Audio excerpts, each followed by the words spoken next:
All rise. District Court's now in session. Honorable Stephen W. Boyce, Judge presiding. Thank you. Good morning. We've got our jurors lined up, I believe. So if everyone would just remain standing, we'll have them brought in.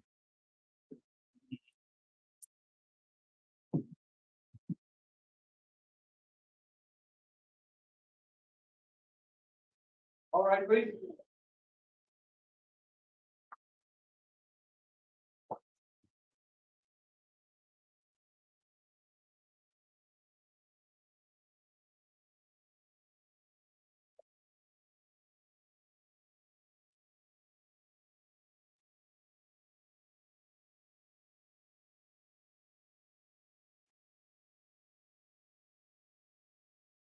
Here's all present. Count for Your Honor. Thank you. Please be seated.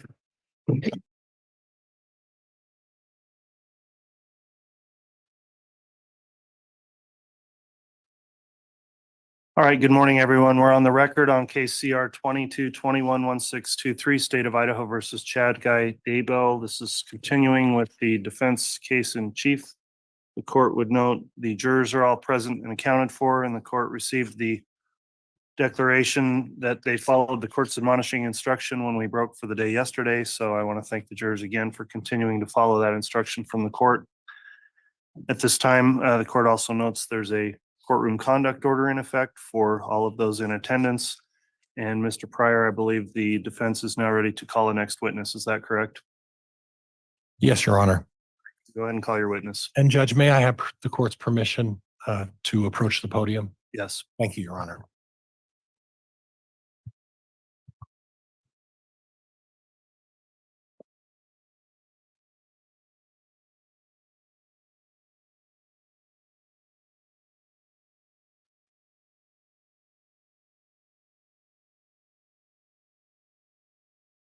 Judge, the defense would call Patrick Eller. Very well.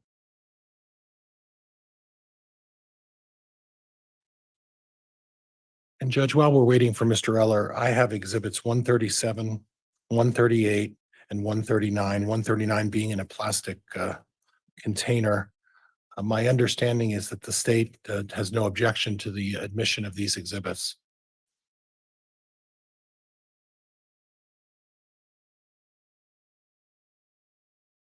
All right, the witness is here. Let's go ahead and have the witness sworn, and then we'll take up the matters of the evidence.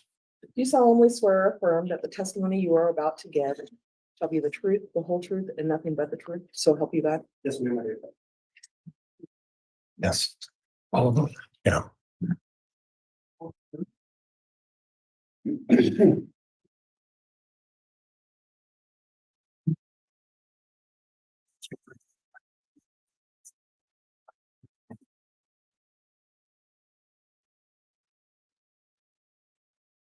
All right, at this time, I believe as Mr. Eller's being proposed as an expert, I don't think the exclusionary order would apply here in this matter, so I won't do that line of questioning. If you'd like to inquire on direct, you may. Mr. Pryor, I know you've potentially offered some exhibits here. If you'd like to start with those to get them admitted, if they are going to be admitted, we could begin there, or you can begin with direct. Okay, and Judge 137 would be Mr. Eller's report. 138 was only for demonstrative purposes as part of the cast evidence. That was what Officer Stubbs and Officer Balance had testified to. And then 139, Judge, would be Mr. Eller's video presentation, which I understand the state is. I'll let them speak for themselves, I guess. All right, let's take those in turn. On the offered first exhibit 137, it's been offered. And who's going to be conducting cross on this witness? I will, Your Honor. And I would just inquire of Mr. Pryor if the issue we discussed previously was taken care of in that exhibit, and if it is, Yes, Judge. then the state does not have any objection to any of those exhibits. Okay, exhibit 137, exhibit 138, and exhibit 139 are each admitted. You can begin with your direct then, Mr. Pryor. And Judge, I believe the clerk may have put the wrong tag.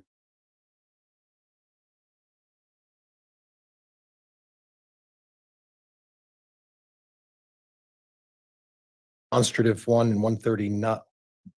My 139 would be the the audio presentation, so those tags need to be switched. All right, we'll straighten those out. And Mr. Pryor, if you could pre-mark exhibits, that would be helpful. So the clerks aren't required to do that while they've got their hands full doing other things here during trial, please. And Judge, I'm going to ask at some point to be using the Elmo device as far as Mr. Eller's report, but with the court's permission, I'd like to proceed with my direct examination. All right, you can go ahead and get started with direct. Thank you. Would you state your name, spell your last name for the record for me, please? Yes, sir. My name is Patrick Eller, Eller. And may I call you Patrick? Yes, We know each other, so you've been retained as an expert in this case, is that correct? yes, I have. Okay, and Patrick, can you tell me a little bit about what you do for an occupation? Yes, I am the CEO and principal digital forensic examiner for a company called Metadata Forensics, LLC, which is based out of Richmond, Virginia. And what type of business is Metadata Forensics engaged in? So Metadata Forensics is a full service consulting and training firm that does digital forensics on devices. We do expert testimony. We do training for law enforcement, attorneys, victim advocates. We examine any device that contains data or any data that's turned over to us. Okay, so it's a broad range of anything that's an electronic or digital of any kind. Your firm engages in the investigation, discovery, and reporting of what findings you find as a result of being provided that data. Is that right? Yes, that's correct. Okay. Can you tell me a little bit about your education? Yes. So I have a undergraduate degree in criminal justice from Troy. And then I have a master's in science and digital forensics from the University of Maryland, Global Campus. Outside of that, I have numerous digital forensics training courses and certifications over a 15-year period. Okay. Can you tell me, and you talked a little bit about the training, can you talk to me about a little bit about your previous experience in terms of government affiliations? Yes. So I spent 20 years in military law enforcement for the Army. Throughout that time, I served in positions of just a regular police officer, through criminal investigator, through supervisor, supervising general crimes, drug crimes, and then finally computer crimes. When I finished my career with the Army in 2019, I was the command digital forensic examiner over the digital forensics program for the entire U.S. Army criminal investigation program. Okay. And in terms of education and training of other entities, can you discuss that a little bit? Yes. So throughout my career and even currently under my current company, we continue to train attorneys, both civilian and military, and we also still train law enforcement, both military and civilian law enforcement, through the National Forensics Academy, through the United States Army Military Police School, in digital evidence and all types of crimes. Are there any certifications that you have that you can discuss today? Yes, so I've been previously certified as a digital forensic examiner and computer crimes investigator through the Defense Cyber Training Academy in Linthicum, Maryland, and then I also have multiple vendor certifications as well. And if I understand correctly, I can't recall if you previously talked about you running the General Army's entire forensics examination department. Was that discussed? Yes, that was my final position in the Army. So from the last 7 years that I was in the Army, I helped build out the digital forensics program for the Army Criminal Investigation Division at Quantico. And then we spread it across the globe, building multiple locations out with digital forensic support across the Army.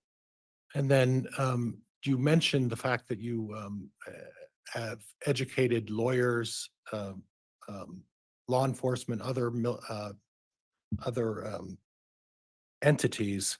Are you currently in the business of teaching and educating at this point? Yes, we do about 25 to 30 classes per year for legal entities and law enforcement entities in the field of digital forensics investigations. And what about any professional associations?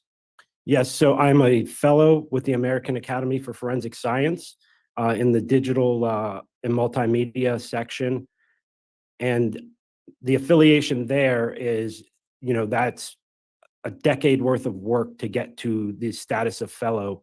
I've spent time as the chair of that section. And then I've also was affiliated and have been a previous commissioner for the Forensic Science Education Accreditation. That is the program that accredits the forensic science programs at universities across the country. And engaging in your profession, does that require any specialized knowledge or understanding? Yes, it does. Can you discuss that with me briefly? So with digital forensics, the use of digital data that the average person uses on a daily basis, I equate it to the best scenario is the iceberg effect. So the part of an iceberg that you would see above the water, the 10% of it, is the amount of data that individuals would typically deal with on a device any given day. The 90% of it below the water that you don't see is the data that we specialize in looking at and getting to the metadata in order to do what's called attribution.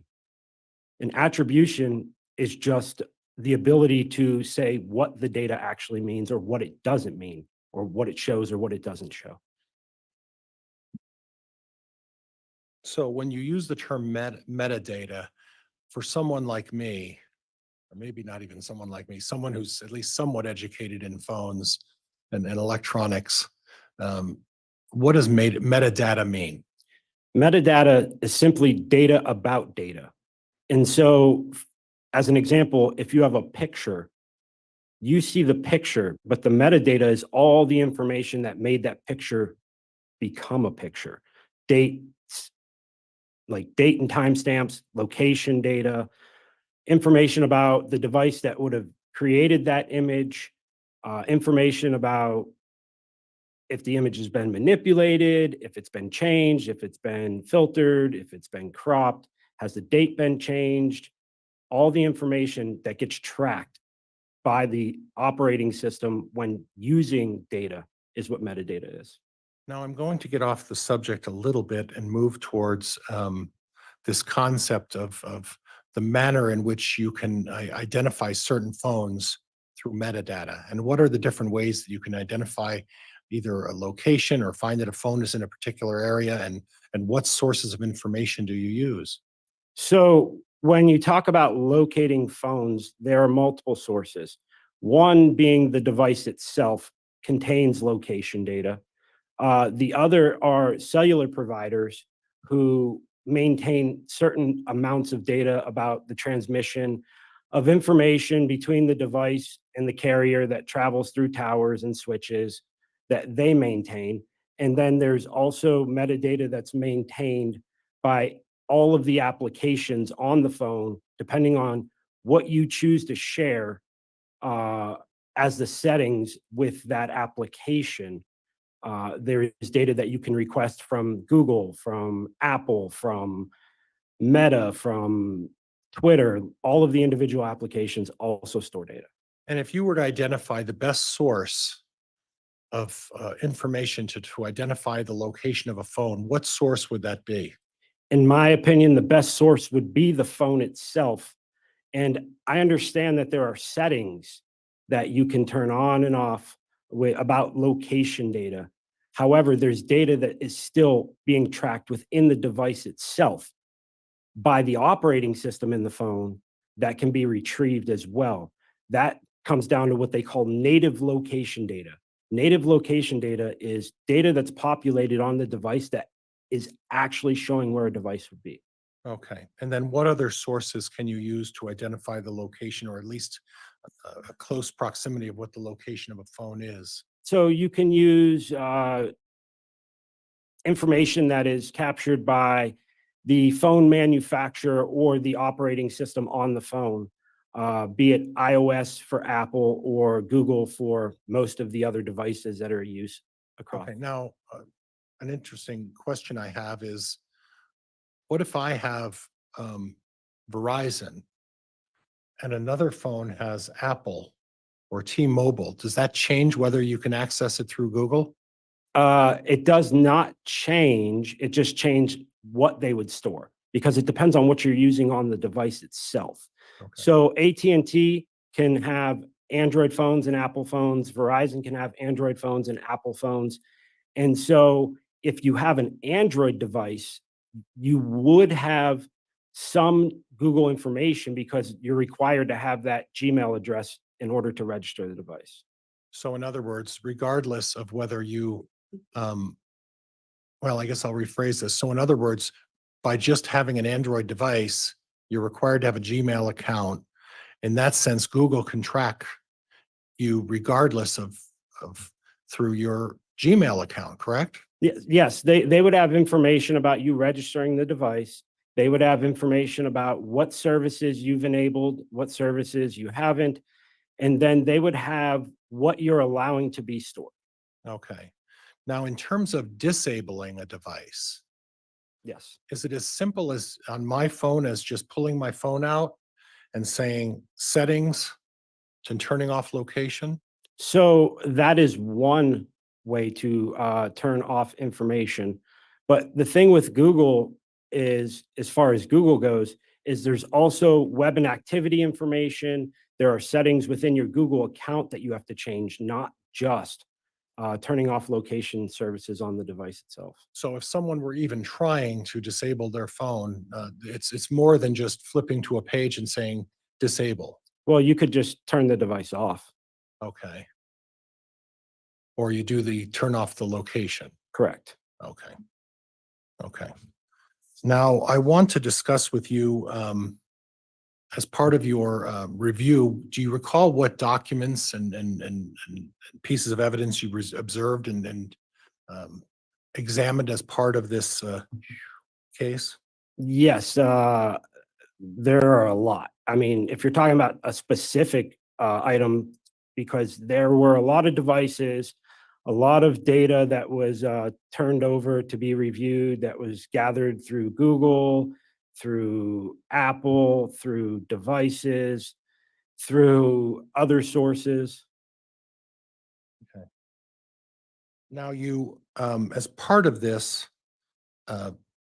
examination and as part of my office asking you to review this information, did you have an occasion to review some what is called geofence evidence? Yes, I did. Talk to me a little bit about in what would be my term, simpler terms, about what is geofence evidence. So geofence evidence is, it's not something that Google intended to even be used in this manner, but the point behind that is geofence allows you to take a location, put a radius around it, and submit a search warrant in order to gain information about devices that would have passed through that geofence or within a certain proximity of that geofence. Okay. And Judge, before I go any further, I don't have a direct recollection. Did we admit 137, 138, and 139? We did. Okay, thank you, Judge, Your Honor. Now, you had an opportunity to also listen to the testimony of Officer Stubbs, is that correct? Yes, that's correct. And then Officer Balance, is that correct? Yeah, agent balance, yes. Agent Balance, Yes, that's correct. and you had an opportunity to, examine what their testimony was in terms of what they presented to this jury. Is that correct? Yes, that's correct. Can you testify about some of the conclusions you drew from listening to their testimony? So, well, Objection, that's overly broad.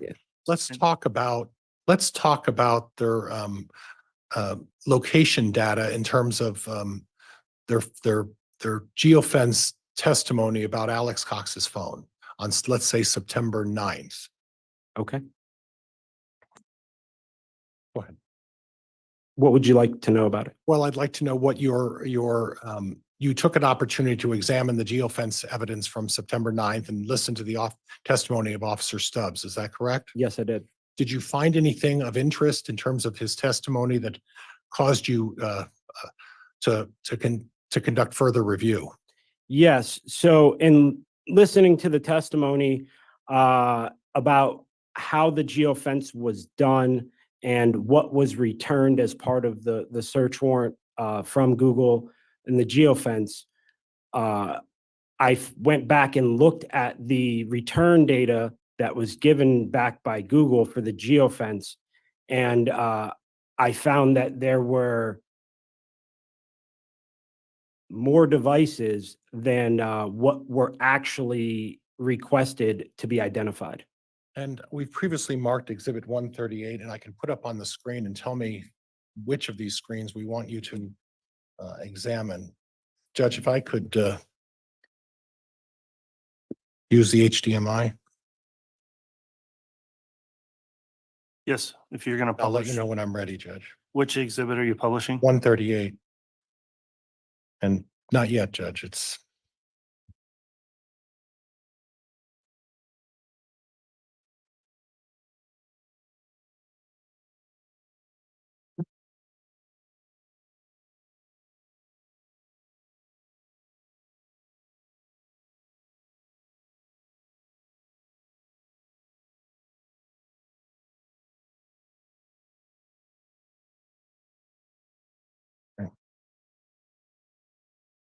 and Judge, if we could at this point.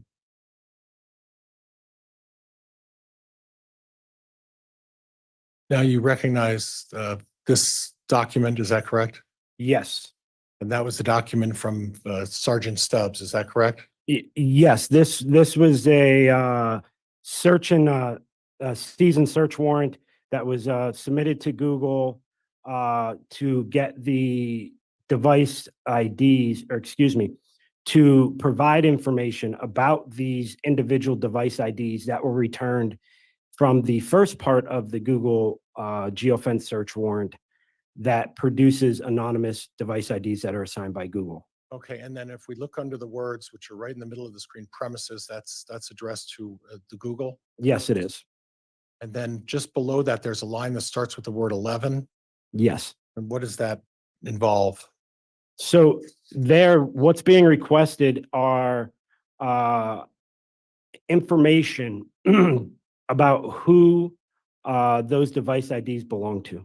Now, I need you to talk a little bit about that, okay? About the concept of device IDs. That ID doesn't necessarily mean it's a phone number, does it? No, that ID is Google assigned anonymous numbers that only Google can trace that number back to an individual user. Would this be properly characterized as a security issue with Google? I can't say why they do that. But this is why they provide, when you submit the geofence, they provide you a list of these numbers, and then you have to submit a second search warrant like this one in order to get information about who the subscribers were that are linked to those numbers. So if I understand correctly, and please correct me if I'm wrong, at this point, there was a search warrant issued by Detective Stubbs, is that correct? Yes, And it was sent to Google. And he identified 11 IDs that he'd like some information on. yes, that's correct. Okay.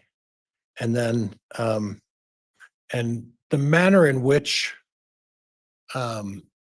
he would choose these 11 IDs would be what? So I can't speak to his exact manner.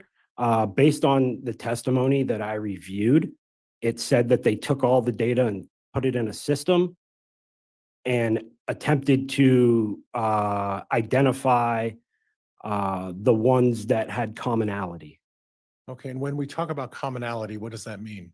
So commonality would mean that, based on the review of my understanding of what they did, was they were trying to show devices that would have been in multiple places. Okay. Okay. And the information that they're including is described in A, B, C, and D. Is that right? That is the information they're requesting. The information, the name, the address, contact, that sort of stuff. That's correct. Okay. And then at some point, as we scroll down,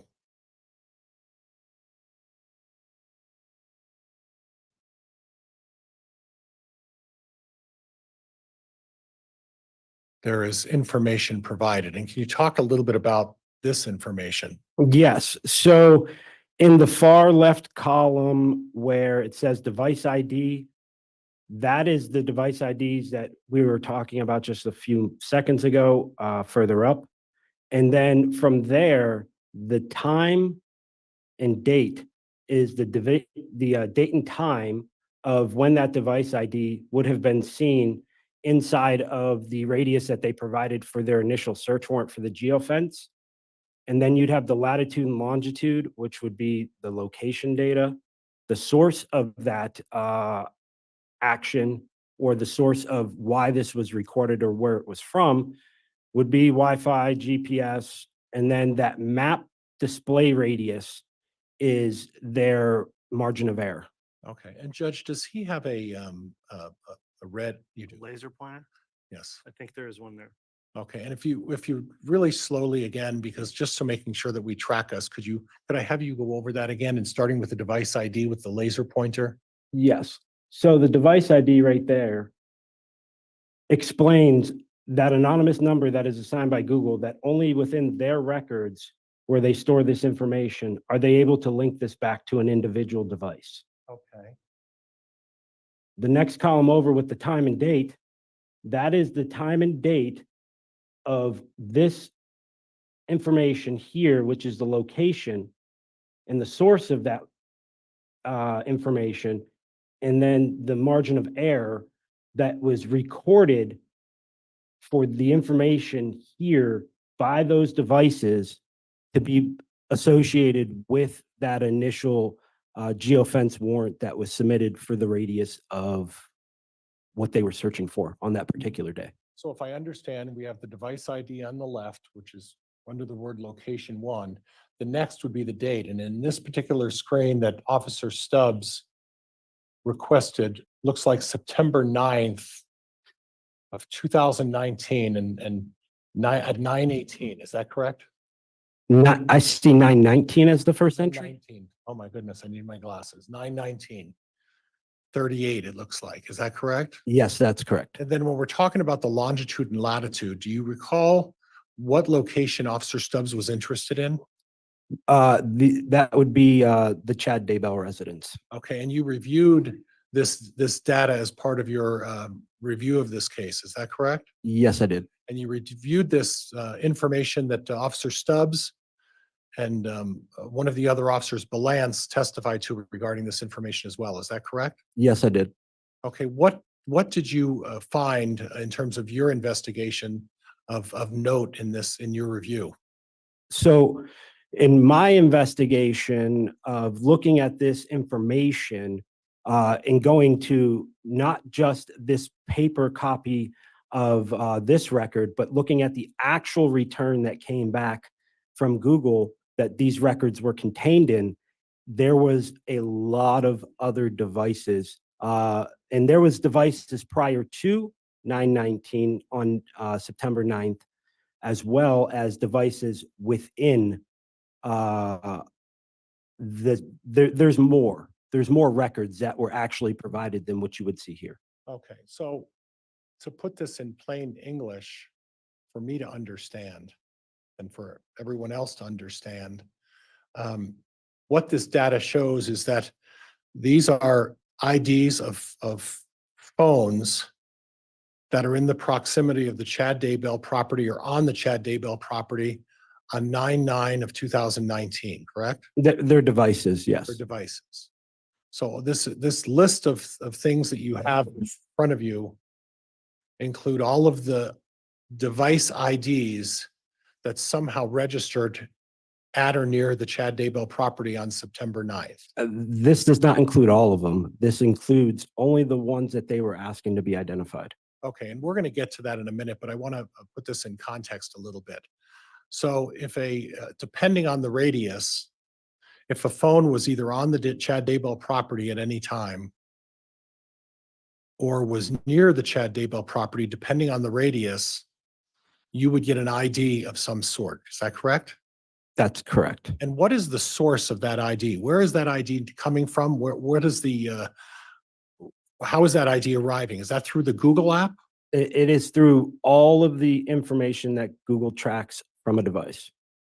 And when they're saying the ID, that could include someone who doesn't turn off their Facebook location. Is that fair? It could be, yes, That's someone who doesn't turn off their location on their Gmail. Is that correct? yes, That's someone who could do something with their Twitter or any other app that they have on their phone and they just fail to disengage. Objection leading. Sustained. Would it be that if there's a failure to disengage any location data on any of the apps, that you would get an ID number? Objection leading. Sustained. What would be the process of obtaining IDs other than turning off the location device on a phone? So this information that's being tracked across this, for instance, if you were to connect to a Wi-Fi signal from a device, you would also generate a field within this. And so it's not just the device itself, but what the device is doing and what information Google is populating within their records about what's going on that device. Okay, so when we look at the numbers that are provided here, these are all a series of numbers. Yes. You testified that this wasn't an exhaustive list. What do you mean by that? So the full list of devices, actually, it was returned in spreadsheet format. And when sorted, you would see one by the order of time and date, because you can see here, a lot of these are out of time and date. Like, it's not in time date sequence, it's in device ID sequence. Okay. Did you engage in any attempt to format them in a certain way? Yes, I did. And what did that involve? So I took the spreadsheet that was returned by Google and I filtered the information based on the time and date so that it went in chronological order. And I was able to then identify the device of Alex Cox based on the information that was provided within their reports. And then I was able to take the device IDs that are further up in the pages of this search warrant and identify those in those records as well, commingled with all of the other records that were provided by Google. So you recall the testimony of Officer Stubbs, is that correct? Yes, I do. And there was a representation regarding finding Alex Cox's ID among these searches as one of the pertinent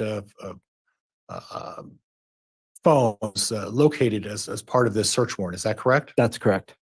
As part of this search warrant, did you recall any comments or do you recall any testimony as to whether or not there was any ID or information to suggest on 9/9 Chad Daybell's phone was also part of the location data?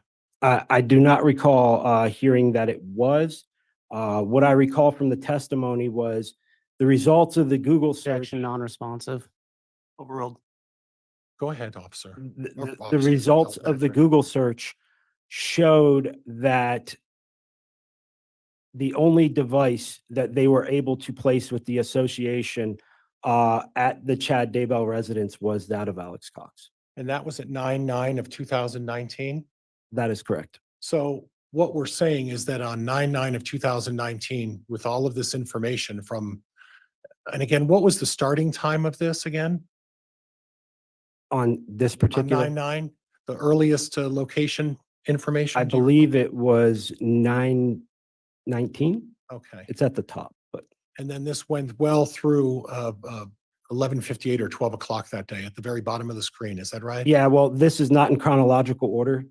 So I can't tell you the exact final time, but it was, yeah, sometime after 12 o'clock. third one from the bottom, it looks like I have a 1210. Is that what that Yes, looks I like? see that. Okay. So if I understand your testimony, is that on 9/9 at approximately 9:19 through 12:10, there is no identification data showing that any device owned by Chad Daybell is on his property. Is that correct? Yes, nothing in the evidence showed that. Okay. And again, we talked a little bit about the ability to disengage that information and turn off your phone. That's possible, correct? Yes, He could have been there and he turned his phone off, right? yes, He could have been there and he turned his location off, correct? yes, He also could have taken the time to disengage each and every one of the apps to make sure there's no location data, correct? yes. Is this an easy task to do? It's not easy to turn off all of it other than turning the device itself off. Okay. Okay. Okay. Did you have an occasion to do further review in terms of the scope of what you observed in terms of radius on this particular day? Yes, I did. And what did that involve?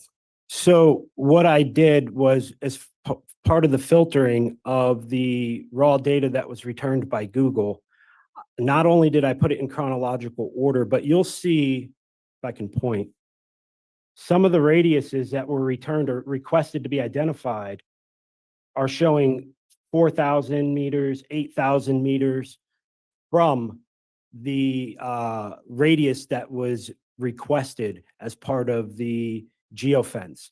What I did instead of going that far out is I went and I filtered it down to 10 meters or less throughout this record and identified 19 devices from the Google record on 9/9 that would have been 10 meters or less in margin of error radius. And that's what the record showed, 19 total. So 19 devices that appear to be within 10 meters or less of a range. Now we need to talk about the area that we're talking about.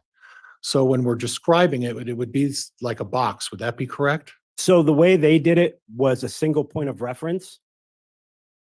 They just provided a single latitude and longitude and asked for a 250-meter radius around that. Okay. And when we're talking 250 meters, if my math is correct, that's 3 feet, approximately 3 feet per meter, Approximately. 750 feet from a certain point. Yes. And where is that certain point on the Daybell property on September 9th? Do you recall? I don't recall the exact point, but I believe it was in the backyard. Okay. Okay. And you recall Officer Stubbs' testimony pointing to somewhere in the vicinity of a fire pit or a pet cemetery? Yes, I do. Okay, so when we're talking about 250 meters, we're talking about phones that could identify or be in the area within 750 feet on their initial search. Is that correct? Yes, that's correct. And then you took the liberty of narrowing that down. Is that correct? Yes, I did. And the process of narrowing that down, is that a complicated process or is it a matter of moving numbers? Yes, so it's not complicated. They provide you the data in a spreadsheet format. And so you would turn on the filters and then select the column, and all of the numbers in this column here that show the radius would come up, and you would just deselect all and only select the ones that are less than 10 or less for the number. So when you're lowering the number, and explain that to me, I don't want to suggest anything to you, and I want to be educated on this. When you're lowering that number, you're drawing a location closer to that fire pit and that fire pit area. Would that be fair? Yes, it's the margin of error. So that margin of error, the smaller the number, the closer to the radius it would be. Okay, so when you narrowed the margin of error, and again, what did you narrow it down to? 10 meters or less. And again, tell me what approximately in feet, what 10 meters is. Approximately 30 feet. Okay, so approximately 30 feet from the fire pit, Well, it'd be 30 feet from the radius. 30 feet from the radius. And we don't know, and what would the radius again be? 250 meters. So 750 feet, That's correct. and then within 15 feet beyond that, that would be where the margin of error, 30 feet. 30 feet beyond, 10 meters, Yes, that's correct. 30 feet, excuse me. That's why I didn't excel in math or computers. So from the radius, we then have a margin of error of approximately 30 feet beyond the 250-meter radius around Chad Daybell's fire pit. Is that right? That's correct. And then what did you find when you narrowed the radius down to include the 30 feet of margin of error? 19 unique devices during that time period. Okay. And at that point, when you say 19 devices, do you know what the phone numbers of those devices are? I do not. Was there a further inquiry by Officer Stubbs regarding that? Yes, there was. And how many devices did he pursue of those 19 that were within the Daybell radius of his property? So according to the testimony, he stated there were 12. The search warrant that is part of this record that you're seeing on the screen says 11. But then he says that he never got an answer from Google until he finally got a hold of someone from Google, and they made him shrink it. So he says they dropped off 2, making it 10 for the return. Okay. And is that a common thing for Google to do? So it is common for them to try and shrink your radius on the first search warrant of when they're providing these records, but I have not found it common for them to try to shrink the number of devices that you're asking for identification on that would be within your proximity. So when Officer Stubbs did this warrant, your testimony is that there were 19 devices within that radius, correct? Of 10 meters Of or 10 less. meters. And then Officer Stubbs elected to pick 11 of those according to the warrant. According to the warrant, it says 11, yes. So he excluded 8 of those. Is that right? No. What did he do with the other 8? Oh, you mean excluded from From his, the actual data? the actual data. Yes, I don't know. They were not submitted. Those device IDs were not submitted for identification information. Okay. So at this point, we don't know what the identification though, but Officer Stubbs identified that they were not of interest. You recall that? Well, he stated that. Objection, misstates testimony. Overruled. Excuse me. Go ahead. What I remember of it is that he stated that we're not based on the commonality. This is what they came to. And when he's talking about the words commonality, what is he referring to? The process that they chose to use to try to place the devices in multiple places that were associated with this return. Okay, so and the multiple places, do you recall which of those multiple places were? In this particular return, the data would have been the Chad Daybell residence and the Lori Vallow residence. So in case there was some commonality in those 2 residences, the other 8 were excluded on that basis. Is that what you're saying? I don't know why he chose to exclude them. I just know that they were not submitted as part of this warrant to Google. So if an odd number of the device that wasn't at Lori Vallow's residence or whoever ticked off at Lori Vallow's residence, ticked isn't the right word, clicked or identified there, and it was just an odd vehicle that showed up at Chad Daybell's driveway, that would not have commonality. Would that be fair? I don't know their method that they chose to do the commonality. Okay. Would this be standard practice to do that? Objection, calls for speculation. He doesn't even know the reasoning behind what they did. It's sustained. Would in your practice of evaluating evidence, would that be something, a practice that you would engage in? No, it's not. Why would that be? I would have asked for the identifying information for all of them in order to identify the individuals that would have been within that proximity And why would you do that? as part of investigating the crime. To determine exactly who was there? Well, to determine who the information belonged to and what they may know, yes.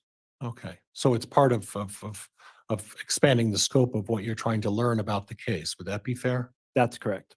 So in other words, by ultimately excluding one phone just because it didn't happen to identify at Lori Vallow's residence, but it identified at Chad Daybell's residence, it still could be relevant to this investigation and provide information. Objection leading. Sustained.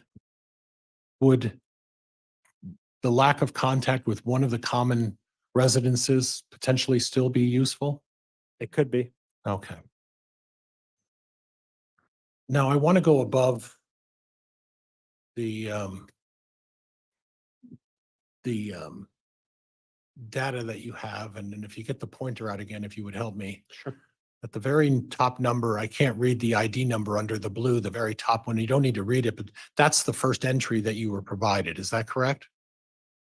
That is not the first entry in the records. Okay. Oh, the earliest entry would be what? I would have to look at the record to remember, but it was before 9/19. Okay. Would it have been helpful to have records earlier in the day for any purpose? Yes. And what would the purpose of having requested earlier records than at sometime at around 9 for purposes of evaluation? You could also identify devices that would have been there prior to that time. So if, for instance, if Mr. Daybell's device was there prior to 9 o'clock or was identified prior to 9 o'clock, that would have been one of the devices that you would have been able to locate or at least identify? You would have the device ID and you'd have the ability to submit it to find out subscriber information, yes. And to your knowledge, that wasn't done? Not to my knowledge. Okay. And to your knowledge, again, there was no, based on the testimony of Agent Balance and Officer Stubbs, there was no identifying information that put Chad Daybell on the property at 9/9/2019. Is that correct? That is correct. I'd like to move down to, if we can.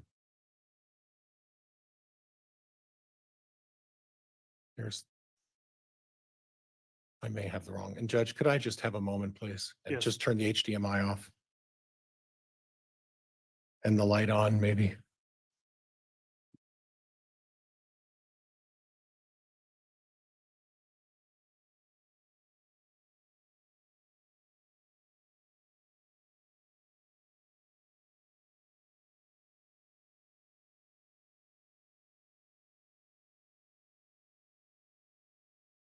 Can I just have a moment, Judge? I'm having some issues.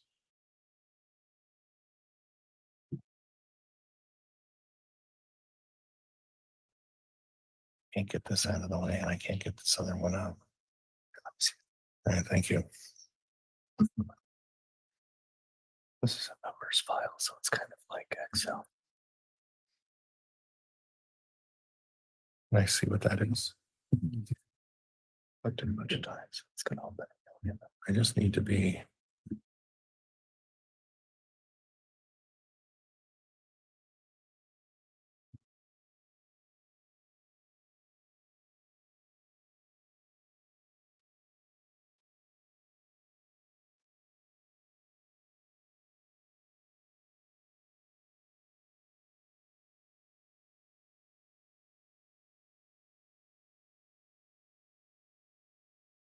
But I'm ready. Sorry. That's fine. I apologize for the delay.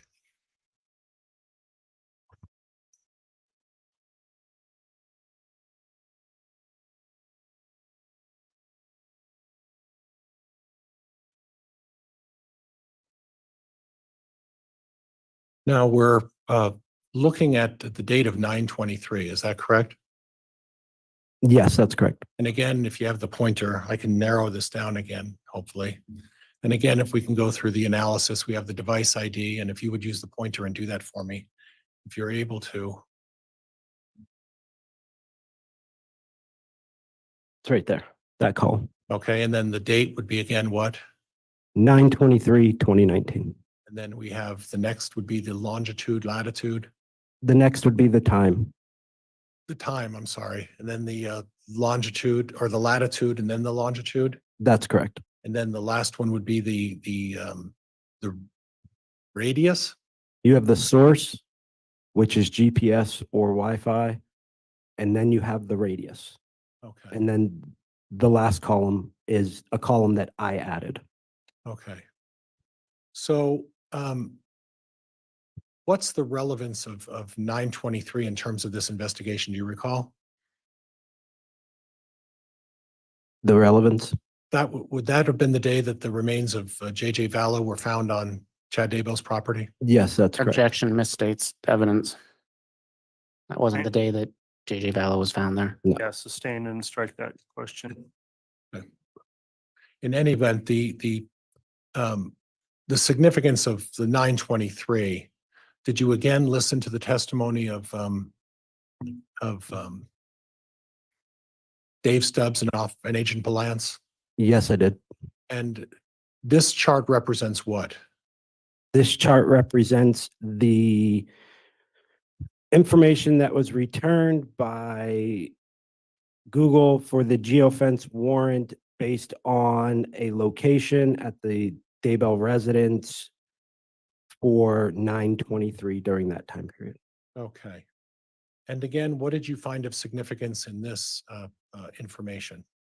So this is the filtered radius version, but in this information here, as with the color coded, the yellow information, and this is also not time sorted either. But what I did is it was time sorted to chronological order, thereby showing the exact process by which those IDs would have been near that radius. Okay. And the source of that information on your yellow, it says something about Homer at the very right-hand side. Yes, Homer J. Maximus, And then in parentheses, you have a name. Alex Cox. Okay, and would it suggest then that the yellow highlighted is the source information of Alex Cox's phone on the Daybell property on 9/23/19? That's the information that's associated with that Gmail. Yes. And then in the green, what does that indicate? The green indicates that is information, device IDs that were submitted to have requesting information, subscriber information provided back as a return based on this information. Okay. And again, did you do your analysis in terms of trying to determine whether this is a complete list of all of the phones that had contact at that time? Yes, I did. And what did you find? So this chart should be the complete list. The Okay, charts that I placed and provided was the complete chart. okay. And what does that mean? That it has all of the records that would have been provided by Google at that time. Okay. And as a review of this, was there any further follow-up as to identify these ID numbers to your recollection? Only the ones in green and also the one in yellow.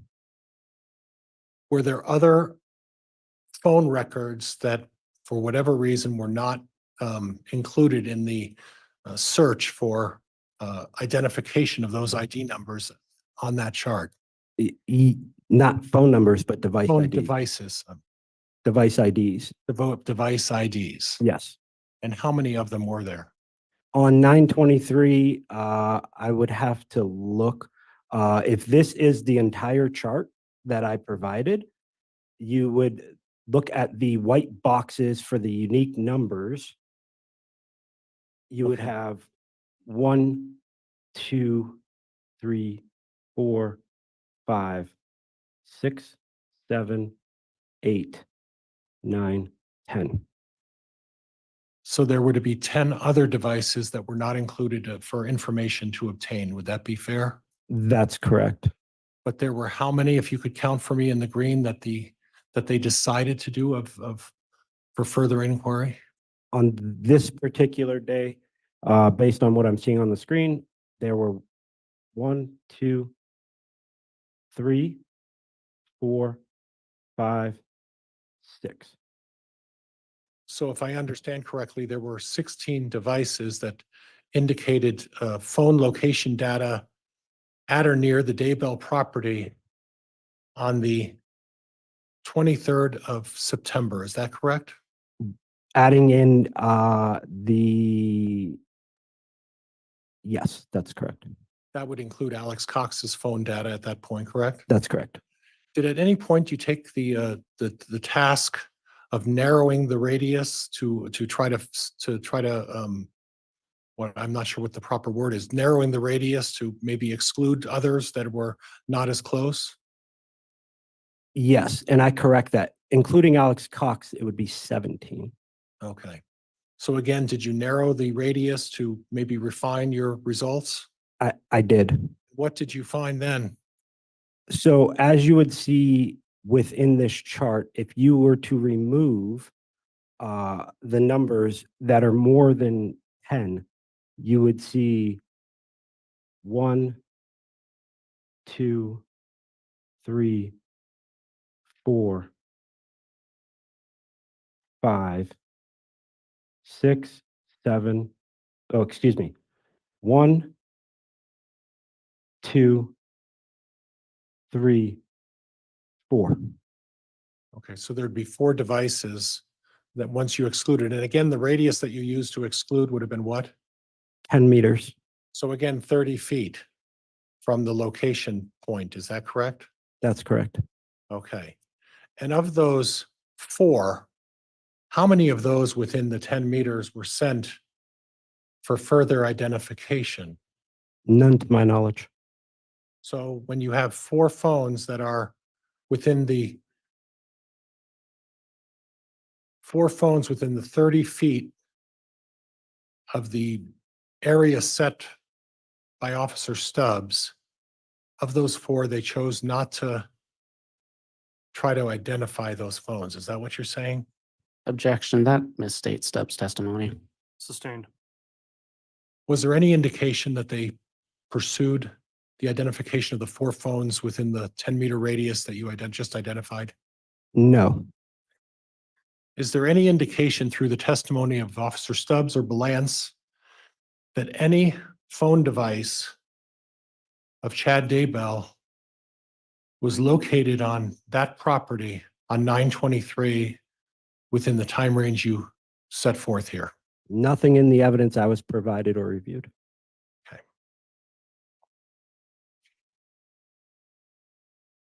I'd like to, and Judge, I think I'm done with the HDMI, if that's okay. Okay, we'll unpublish. And I do need the Elmo on, Judge.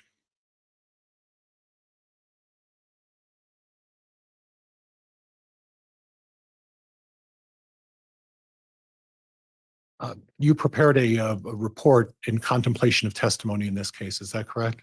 Yes, I did. And that was previously marked and accepted as Exhibit 137. Judge, I took the liberty of providing the state with a paper copy. I'd ask permission that I think the state can acknowledge that the paper copy is directly identical to the 137 exhibit that I've submitted and has been accepted by the court. All right, counsel, I need a sidebar before we get into publishing on that report, please.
All right, the court had a sidebar and we discussed exhibit 137. There are some redactions already in that exhibit. However, there's going to need to be some additional redactions. And so in order to accomplish that before publishing, at this point, we are going to take a recess to allow for redactions on the exhibit.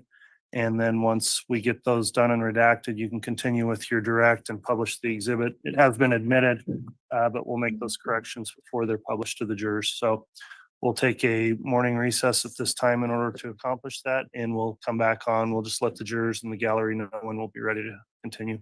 All right, please.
All right, thank you. We've got our jurors lined up, so please remain standing. We'll have them directed into the courtroom, please. All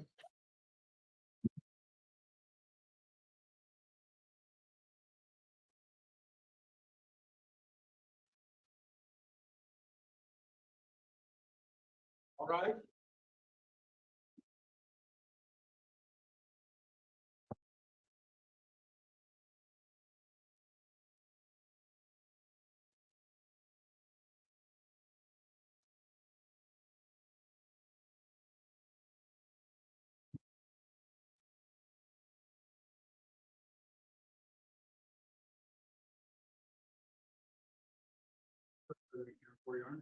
Thank you. Please be seated.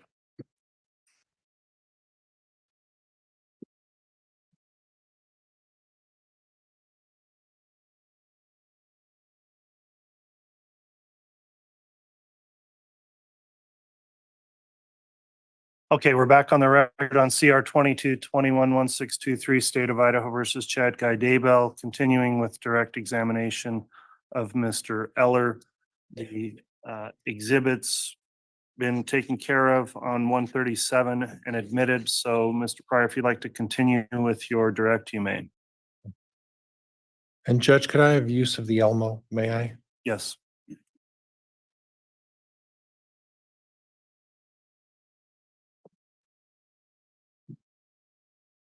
And before we start with that, I just want to recap a little bit. You had mentioned that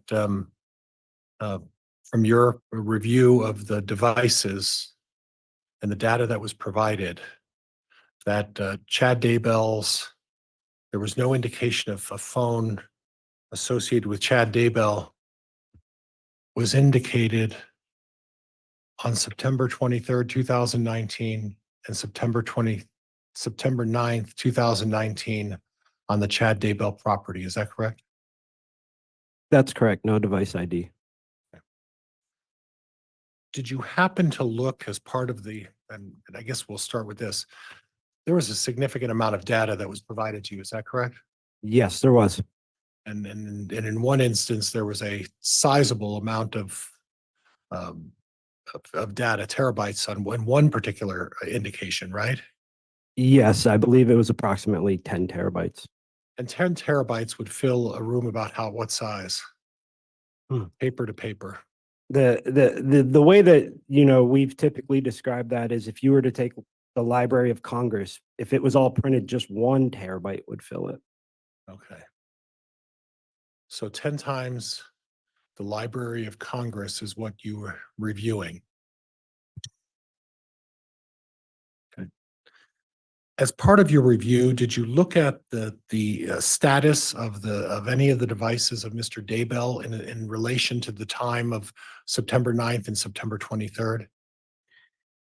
Yes, I looked at the return data for the chad.daybell@gmail.com, the information pertaining to that email account. Would you be able through that email account to determine whether or not Mr. Daybell's account was enabled or not enabled? I can say yes. And when you say yes, does that mean that the account was enabled? So the account itself was enabled and it lists the services that would have been part of that account. Okay, and when we use the term that it's enabled, what does that mean? That means it's active. Does that mean it's receptive to gathering information? Yes. Okay. I'd like to switch gears a little bit and go to the report that you prepared as part of your help in this case with me. Do you recall that report? Yes, I do.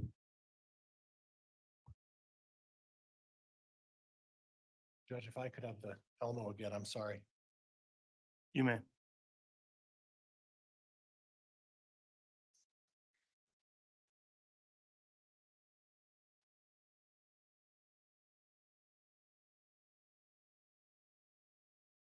Now we're looking at information as it relates to, I'll refer first to September 6th of 2019. Do you see that?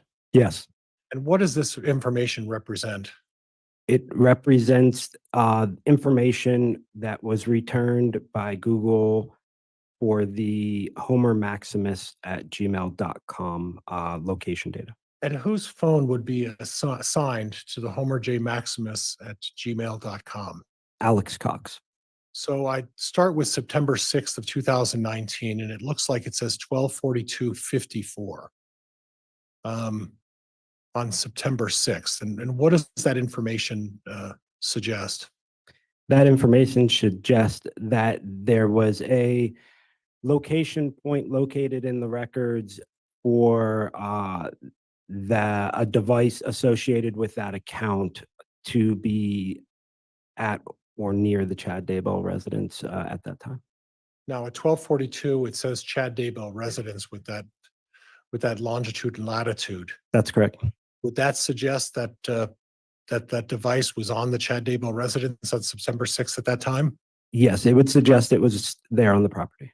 And then again at 12:44, Yes, that's correct. and then again at 12:51, Yes, that's correct. then at 12:53? That's correct. Now, is there any way to determine between those times whether or not at any time between the minutes between those that that device left the residence? No, Okay. And then at 12:55, the device associated with Alex Cox placed him on the residence or south of the residence, that's correct. and you put a something called Salem Pines Lane. Is that right? Yes. Okay. Any information that do you have any information to suggest that Chad Daybell was at that location on September 6th? I do not. Okay. We'll go to September 9th.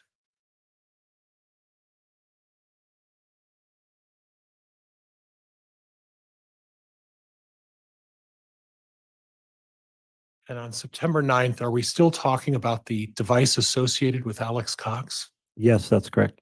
And at that point, we have a 9:15:43. It looks like it says south of Chad Daybell residence. You see Yes, that? that's correct. And then at 9:21:36, Chad Daybell residence, correct? Yes. Now I want to go back to the geofence. And when you talked about the geofence and the identifiers, the indication is this 921 is consistent with what Officer Stubbs had indicated. And Officer Balance indicated about the locator ID on the Daybell property. Is that correct? That is I'm going to correct. object to that question. Nick, Balance did not testify about the geofence. Sustained. Officer Stubbs testify about the geofence? Yes, that's correct. And then again, we show the device at 9:22:50, again indicating the device is at the Chad Daybell residence. That's correct. And then at 9:26, there's a indication that the device is at the residence. That's correct.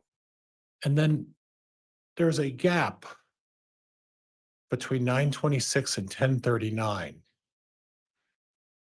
Between 9:26 and 10:39, is there any indication that the device would still be at the Chad Daybell residence?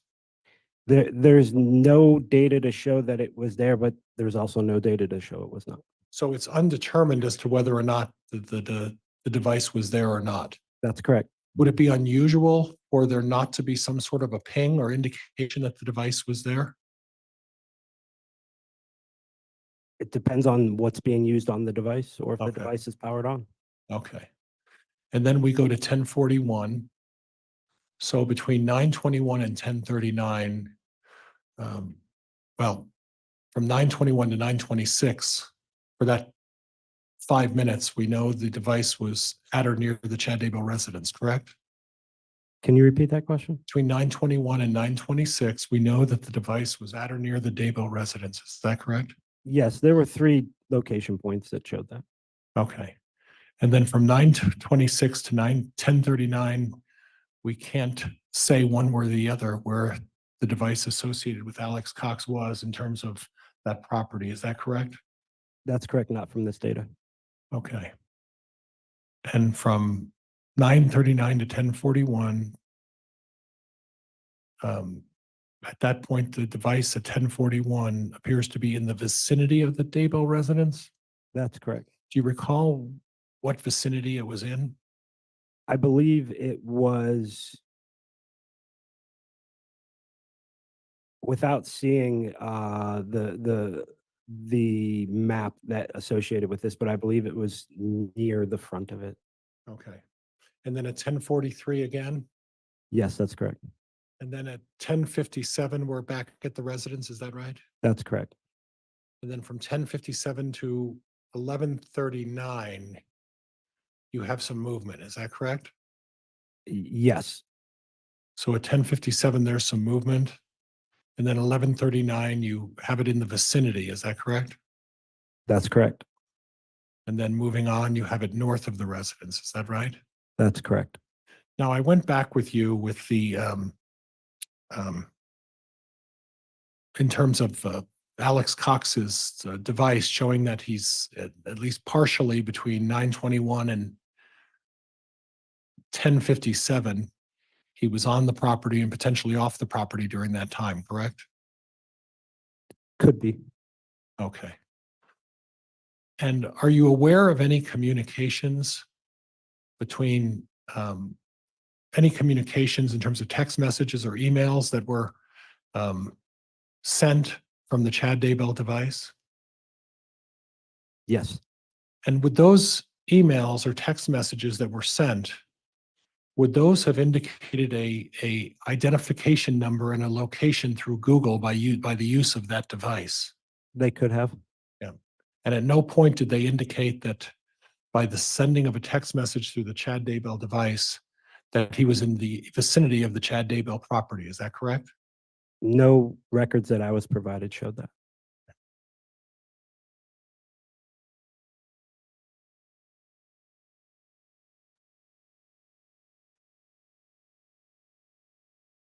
And again, September at 2:30, we have west of the Chad Daybell residence. Is that correct? That's correct. And then south of the Chad Daybell residence? That's correct. If you don't have a specific recollection, but if you do have a recollection, you know how far he was from the residence? I don't remember. Okay.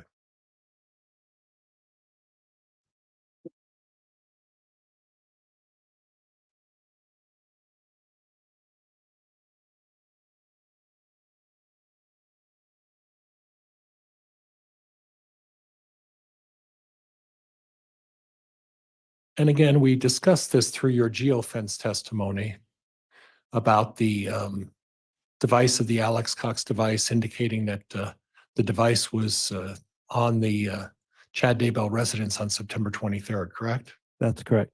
And on September 23rd, you also testified that there is no geofence evidence or indication through Google or any electronic evidence suggesting that on the 23rd of September, Chad Daybell's device was there as well, correct? No evidence I reviewed could place him at the residence. Okay. And again, we place him at the residence from 10:55 to approximately 10:12. Is that correct? That would be 9:55. I'm sorry, I said 10. Not, thank you for correcting me. 9:55 to 10:12. Is that correct? That is correct. Multiple time points in that time period.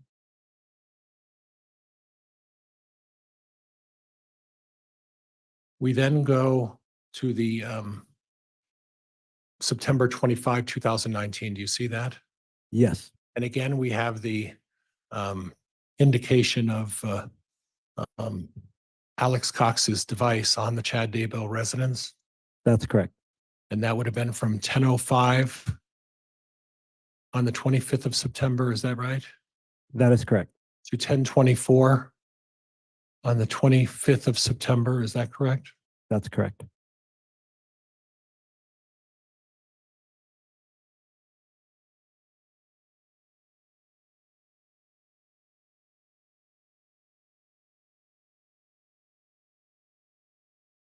And again, we're referring to October 9 of 2019. And that would have been the date of the alleged paintball incident. The time that we have for Alex Cox, we didn't place him at any time on October 9th on the Daybell property. Is that correct? The records did not. But the records did show that he was south of the residence at 450, correct? Yes, it did. And then south again for someplace at 501, at a place called Salem Pines Lane. That is correct. So we have them there for 11 minutes south and east of the Daybell property, correct? That is correct. What is the radius for all of these? I would have to look at it, but I believe it's 1.4 miles. Okay. So 1.4 residents, that would be the marker for what you use to establish contact or lack of contact. That's the radius we used around the Daybell residence to associate to whether there was a time point that would be associated with this data. Now, previously you saw from I believe it was Officer Stubbs, they used a 2.6 or a 3-mile radius for theirs in terms of the location data for Mr. Daybell. Is that, Objection misstates the evidence. Sustain. do you recall what the radius that was used by Officer Stubbs in his report? 250 meters. 250 meters. And the significance of going out to a larger radius would have been what? It would just capture more location points of the device. Does it affect the accuracy by just expanding the radius of how far you go out to determine this? No, So there's nothing in terms of accuracy that changes as a result of just going further out to try to gain more location points for, at least for Alex Cox's phone. Is that correct? that's correct. The accuracy would be a separate reading. This was just putting points within a specific radius. Okay. And then we didn't include this on the report, but you also reviewed information as it related to October 19th in regards to the device of Alex Cox. Is that correct? That's correct. And what were your findings in regards to October 19th? There was no indication that it was at or near the property based on our findings, which is why it's not in our report. Okay. And then when you say that there was no indication that the Alex Cox device was there on the 19th, that is within a 1.5-mile radius of his property, 1.4. 1.4-mile radius of his property? That's correct.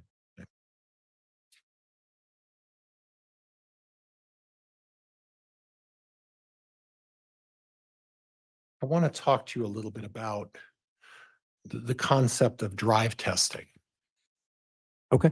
You heard some testimony previously about the drive testing that was conducted as part of this case. Do you recall that? Yes. And in your review, did you come to some determinations as to what your understanding of what they did in terms of the drive testing? Yes, I did. What indications did you arrive at? So the drive testing that was completed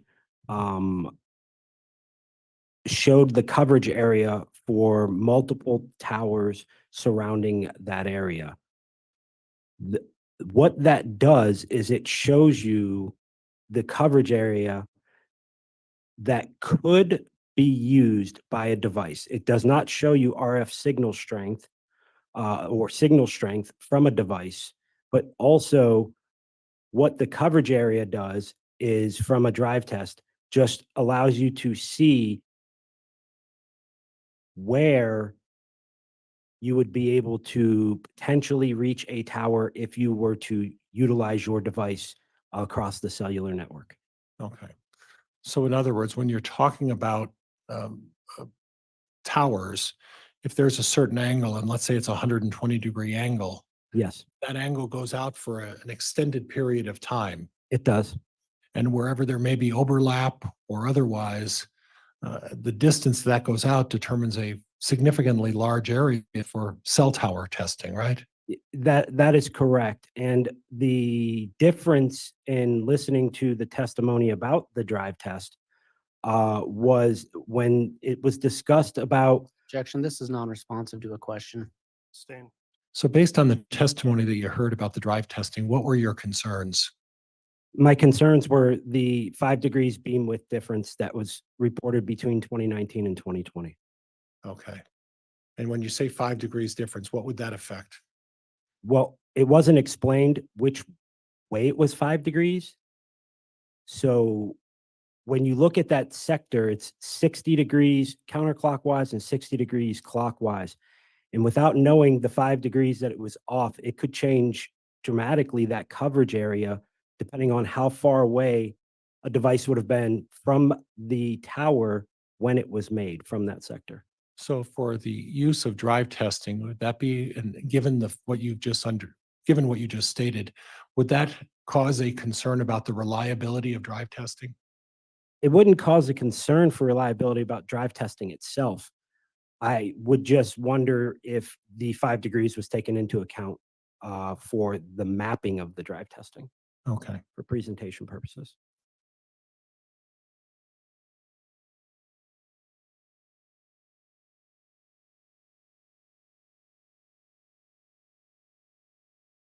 Is drive testing considered a scientific test? Drive testing is used by the mobile network carriers and providers to test tower coverage for signals. It's not to be used to determine the location of a device to any extent of accuracy. Would that be fair? The drive test itself can't locate the device. It only shows tower coverage. Okay.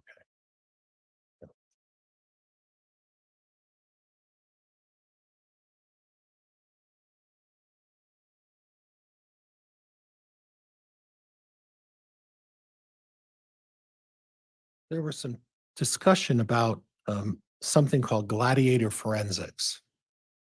You recall that? Yes. And you recall that I believe it was Agent Balance talked about the availability of gladiator forensics to the public to test devices. Yes, that's correct. Did you look into the availability of gladiator forensics for someone like your corporation or the public? I did. And what did you find? They responded to me that it is law enforcement and government only. So is there any way to you to challenge the reliability of gladiator forensics or their testing without a law enforcement license to do so? Not with their tool. Okay, so in other words, when some of the testimony regarding data, regarding phone coverage, regarding all of those things, you wouldn't, given that they use the tool of gladiator forensics, you would not be able to challenge and we would have to rely on solely what they claim to be the information. Would that be correct? You can take that data and map it utilizing other tools, but that doesn't mean that the algorithms that their tool is using will be the same. So the results may or may not show based on what is being set up inside the tool by the manufacturer for the parsing of that data. So not testing it with the same tool does not necessarily give you a reliable accuracy based on the tool they used. Okay. So if there was a representation that gladiator forensics could be purchased by anyone for use, would that have been an inaccurate statement? Objection, misstates the testimony. That was never said. Sustained. Do you recall Officer Belenz talking about the availability of gladiator forensics? I do. And what do you recall him saying? He said that their tools are not, but the tools that you use to do drive testing, meaning the antennas, the signals, and they talk about it, being calibrated by Rhodes and Schwartz for the drive test tools, which I also reached out through Rhodes and Schwartz and through their distributors and was told that I could not purchase those either. So we have to rely on law enforcement's representations as to the total accuracy of anything they're suggesting. Would that be fair? Yes.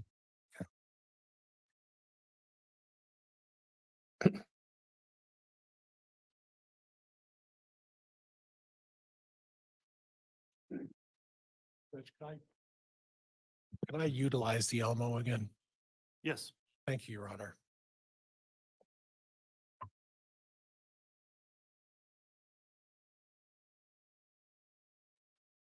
There is some reference here to based on records that you obtained about communications. Do you recall who these communications were? You're talking on the screen, September 1st, October 31st? Yes, Like through those dates? yes. Yes. Did So you, did you detail the communications that took place when Alex Cox was identified to be at the vicinity or in the vicinity of the Daybell residence? I did. Okay. And you identified those by date, is that correct? Yes, that's correct. So on September 9th, there's one voice call, is that correct?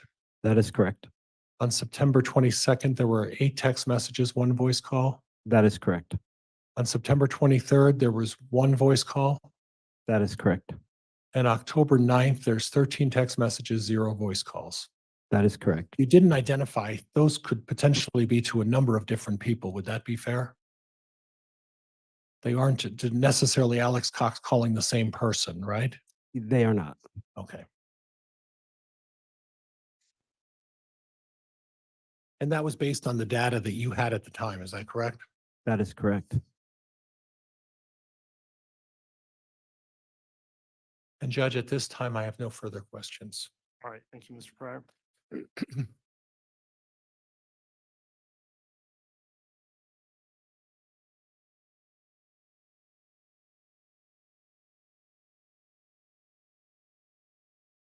All right, Mr. Wood, cross-examination.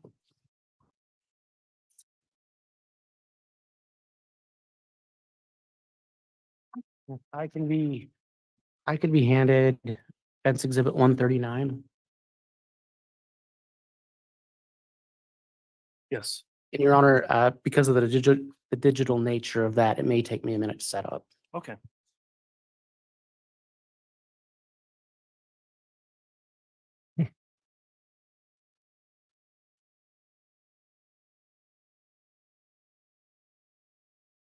And if I could also be handed States Exhibit 156 and 229 and 186.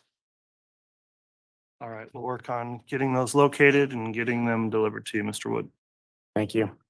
And if it's all right, I'm going to wait to start until I have the exhibits so I can do it in a succinct fashion. That's fine. We'll go ahead and get things located and wait.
There we go.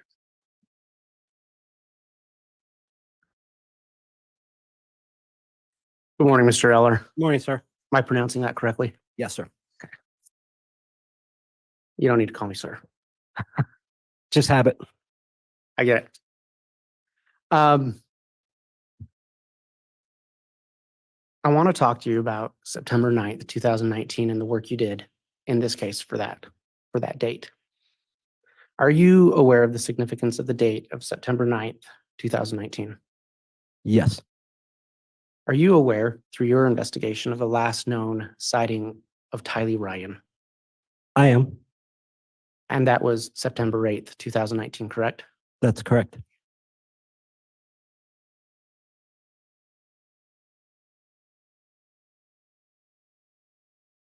In preparation for your testimony, you created, we just went over a written report you did. You created visual representations of the data you mapped, correct? That's correct. And Your Honor, may I publish? Yes, which exhibit? This would be State's Exhibit 139.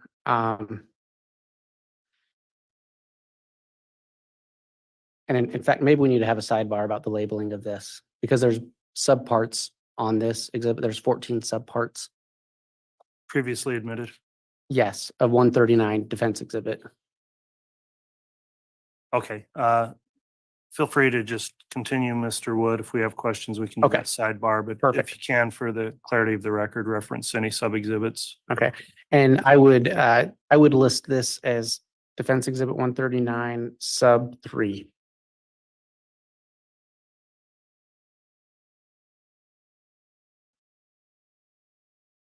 And Mr. Eller, does this look familiar to you? Yes, it does. This is the report you created, correct? This is a slideshow that represents data from the report. Yes. Thank you. That's the more accurate way to say it. What does this slide represent?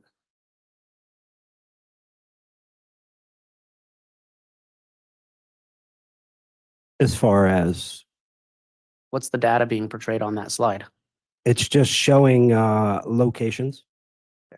And are these locations related to the Homer J. Maximus Google account? Yes.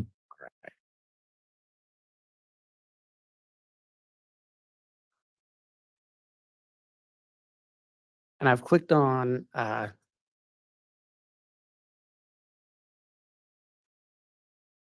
is this video?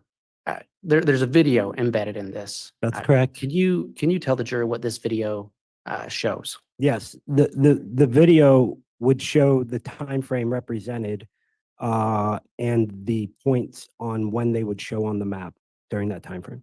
All right. And this slide, what time frame does this cover? I would have to see the slider for the video. If I start playing it, would that aid you? Yes. Okay, I'm going to play it.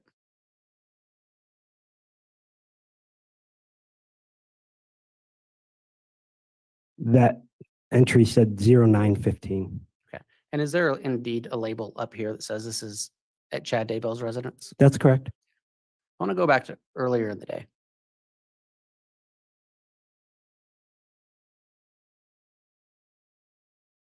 What does this video show? In fact, is it labeled?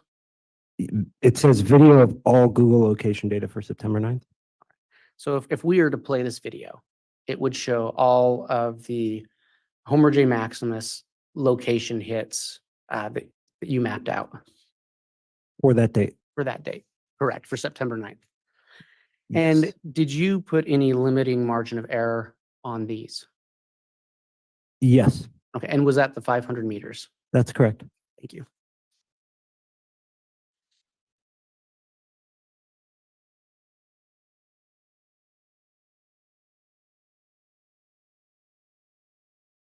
So I'm going to start playing this video and I'm going to move it to about 2 minutes and 42 seconds.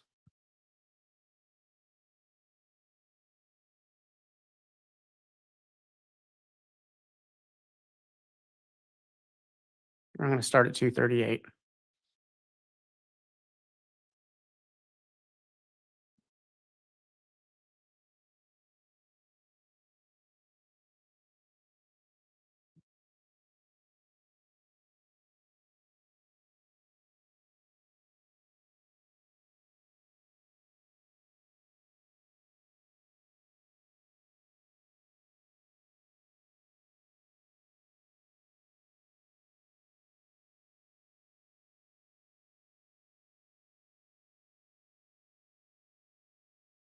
Can you make out what that data point is?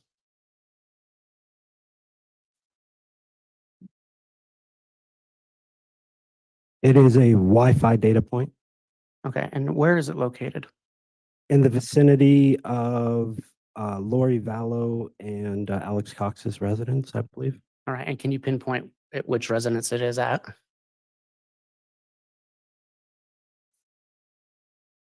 No. Not based on the visual representation on the screen. Let me ask you this.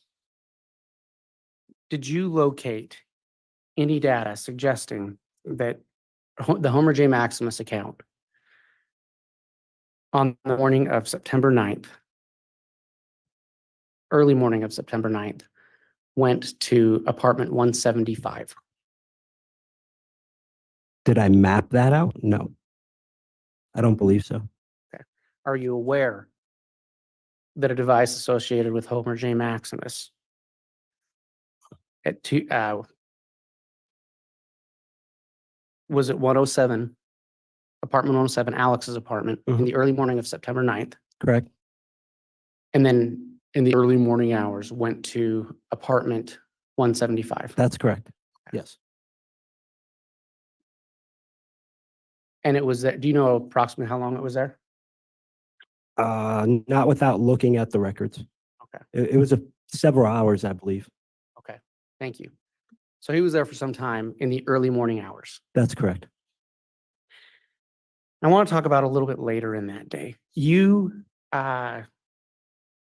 did some work detailing, Your Honor, if I could unpublish for a moment, Yes. phone calls that were made between Chad Daybell and Alex Cox, or numbers known to be associated with the Chad Daybell and Alex Cox, correct? That's correct.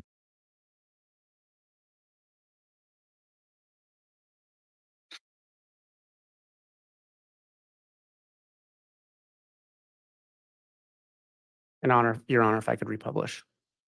Yes.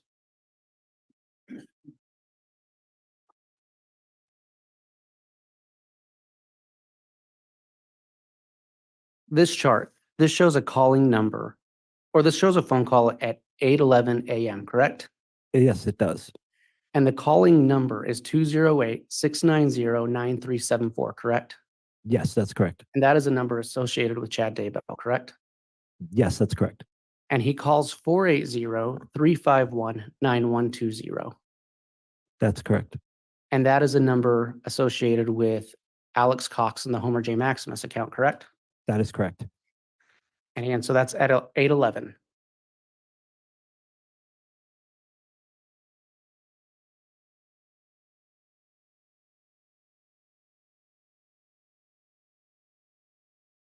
Do you recall what time Alex Cox first shows up on Chad Daybell's property on September 9th? I believe it is approximately 9:21. So if we watched this video you prepared, it would tell us, correct? I believe so. And I'm going to pause when it first shows. So this data point that appears just south of Chad Daybell's residence. That's correct. And what is the time on that? 9:15. All right. And what time was the phone call made from Chad to Alex? I believe 8:11. Yes, correct. Thank you. I'm going to play it again. And so what time 9:21. does this show that Alex Cox's phone shows up on Chad Daybell's property? 9:21. And this was also reflected in the cast report, correct, that you reviewed? That's correct. So just really quick, as we do this, the cast report used some different parameters than you did, correct? That's correct. So they used a 100-meter margin of error, and you used a 500-meter margin of error. That's correct. There was 100 for that, 150, 250, 500 across all the different reports. Right. And I'm just speaking about the cast. Yes, that's correct. And for different purposes, you might use a different margin of error, correct? That's correct. And at different points in an investigation, you might rely on different margins of error depending on what you're trying to do, correct? Yes. And so there's nothing invalid about using a 100-meter margin of error or a 500-meter margin of error, correct? No, there's nothing invalid about either. And Your Honor, I am going to now go to State's Exhibit 156, the cast report.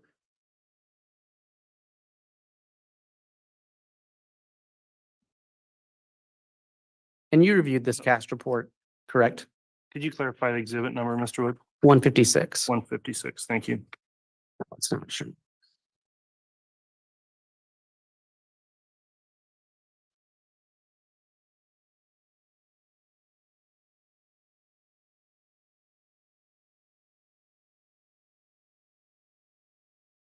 You reviewed this cast report, correct, as part of your investigation?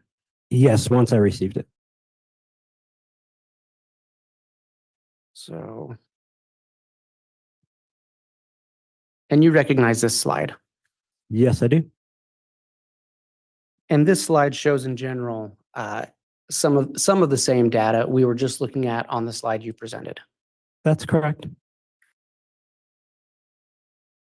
And so just again, on September 9th, what you've established and what's also in the cast report is that Chad Daybell made a phone call to Alex Cox at 11 a.m. At 8:11. Thank you, at AM. 8:11 a.m. And then just a little more than an hour later, Alex Cox, or a phone associated with him or a device associated with him, shows up at Chad Daybell's property. That's correct. Are you familiar with the burial location of Tylee Ryan? Based on the testimony and the evidence I reviewed, yes. And in fact, did you map that out as well, correct? That's correct. And you would agree that some of these location points for the Homer J. Maximus account are in close proximity to both the burn pit on Chad Daybell's property and Tylee Ryan, and the final location spot for Tylee Ryan. Yes. As part of your investigation, you said you reviewed many devices Devices and records, yes. and records. Okay. In fact, real quick, I want to ask you about that. In your report,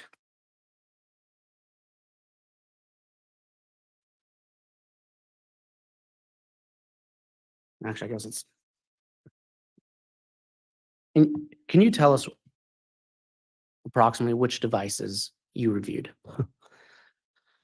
Oh, Is it too large of a number? it's a large list. I mean, it was almost 10 terabytes of data that was turned over. Okay. Yeah, And massive undertaking, correct? yes, Okay. absolutely. And it's difficult for any one person to get through all of that material, correct?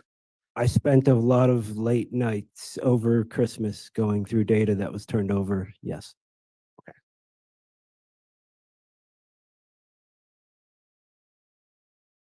Did you review a cell phone belonging to Tammy Daybell?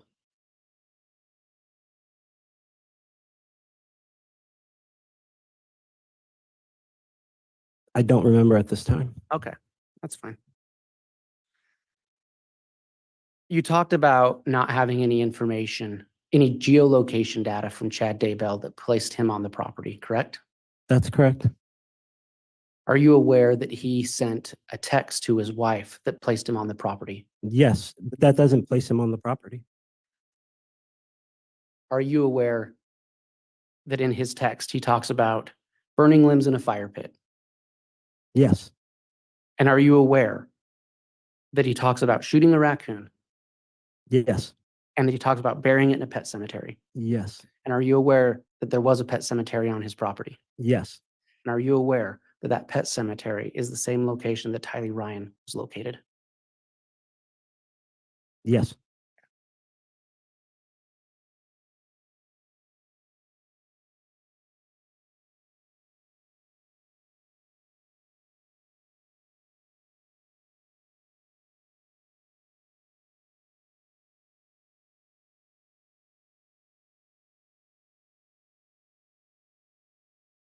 And are you aware, Mr. Eller,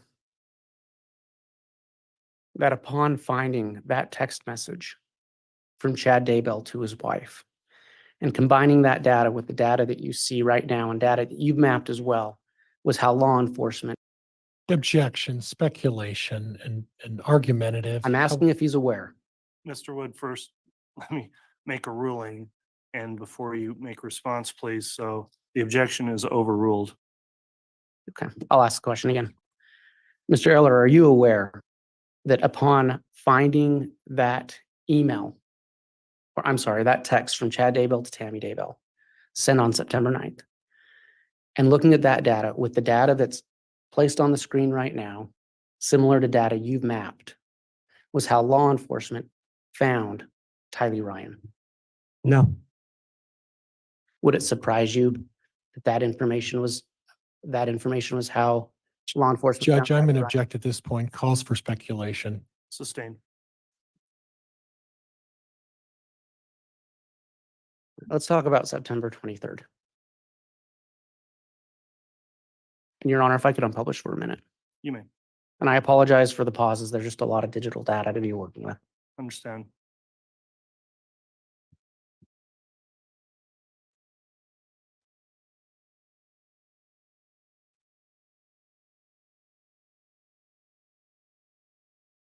I'm going to start with what would be marked as Defense Exhibit 139, Subpart 13.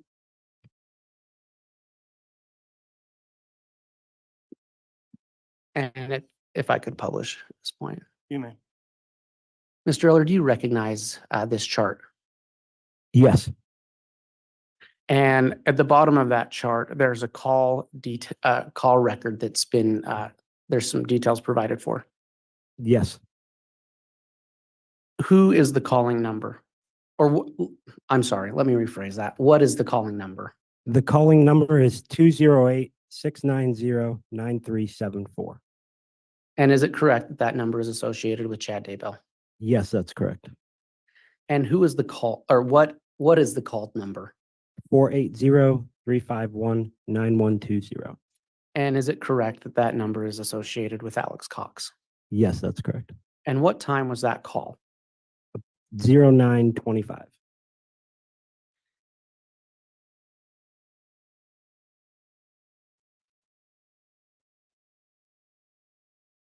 And going back to your report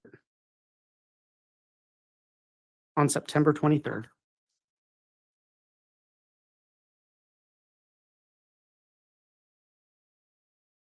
the information you were provided placed the Homer J. Maximus or a device associated with Homer J. Maximus on Chad Daybell's property that morning, correct? Yes, that's correct. And it first showed up at 9:55 in the morning, correct? I believe so. So we have a situation here similar to. Objection, argumentative. Sustained. Okay.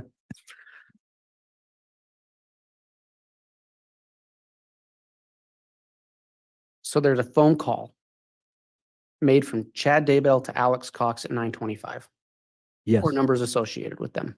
that's correct. At 9:55, Alex Cox or a phone number or a device associated with him shows up on Chad Daybell's property. That's correct.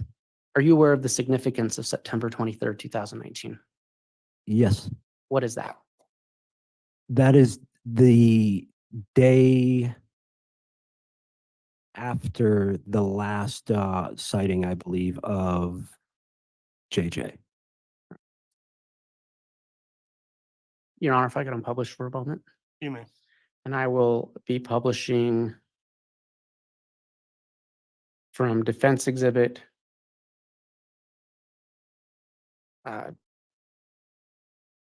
139, Subpart 5.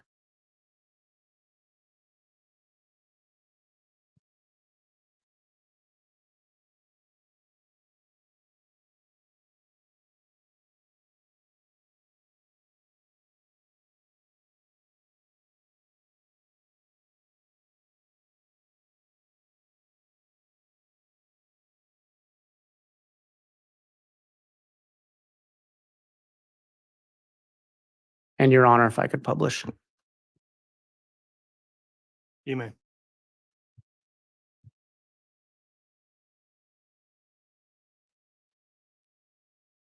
Mr. Eller, do you recognize this slide? Yes, I do. Could you read the label of it? Video of Google location data at Chad Daybell's residence on September 23rd, 2019. And you prepared this video by mapping Yes, that's correct. of Homer J. Maximus, correct? That's correct. So I'm going to push play. And can you describe where I just paused, what the data being presented is? Yes, that is a Wi-Fi location point with an accuracy of 50 meters on 923 at 0955. And I'm going to push play again.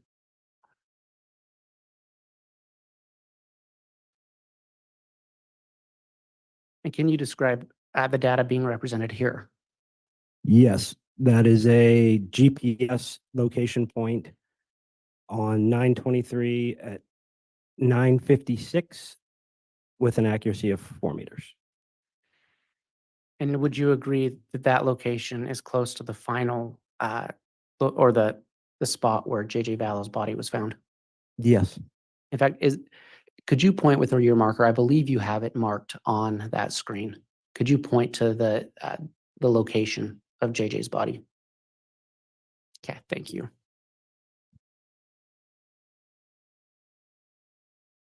I'm pushing play again and stopping.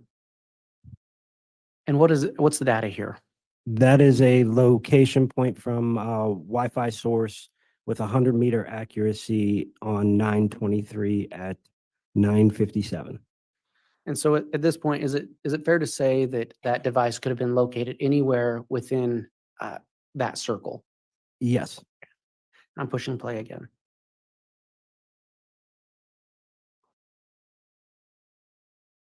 What is the data being represented here? that is a location point that's GPS on 923 at 1002 with 3-meter accuracy. Thank you. And I'm pushing play again. And is this another spot you mapped? We don't need to list out all the details, but this was a Yes. spot you mapped, and this was at 10:05, correct? That's correct. Thank you. I'm pushing play again. This was a spot at 10:07 that you mapped. That's correct. Appears to be on the southwest corner of the property, Yes. but with it, that's a 92-meter Radius. radius. Yes. Thank you.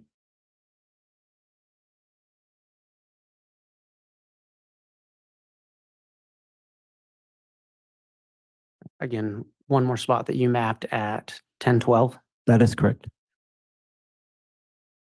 So you would agree with me that the Homer J. Maximus account that you mapped on September 9th shows spots close to the location of Tylee Ryan's body where it was located, correct? You said September 9th? Yes. Yeah, I'm going back to September 9th. I'm not trying to confuse you. Okay. Going back to September 9th. Yes. And on September 23rd, the Homer J. Maximus account is located, shows at least 2 points very close to the location of where JJ's body was located. Yes. And on both those days, within close to an hour of when the Homer J. Maximus account shows up on Chad Daybell's residence, Chad Daybell called Alex Cox. That's correct.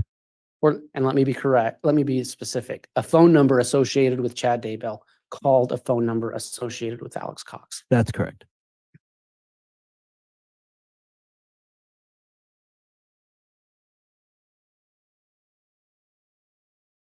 And just to be clear, you also, for this date, you also as well mapped out the whole day of geolocation data, correct? Yes, that's correct. And I'm not going to play it right now, but so that you could actually watch Chad Daybell's movements throughout the day. Objection, Judge. Overruled. Judge, mischaracterization? The question's not done yet, so at this stage, I'm overruling an objection. Go ahead, Mr. Wood. Let me rephrase that. Either way, you can watch on these videos you prepared the location. I'm not going to say in real time because it's in shortened time, but of the location data of the Homer J. Maximus account. That's correct.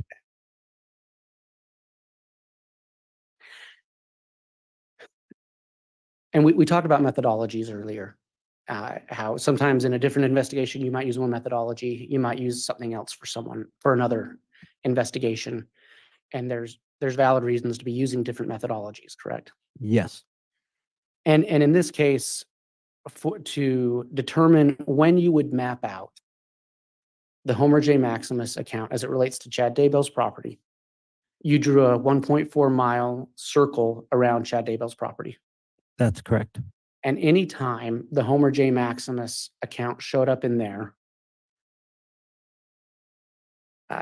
you would make note of that well, let me rephrase that. And I think you know what I'm trying to say, right? Once the Homer J. Maximus account showed up in there, if it had less than a 500-meter margin of error, you mapped it. Yes, that's correct.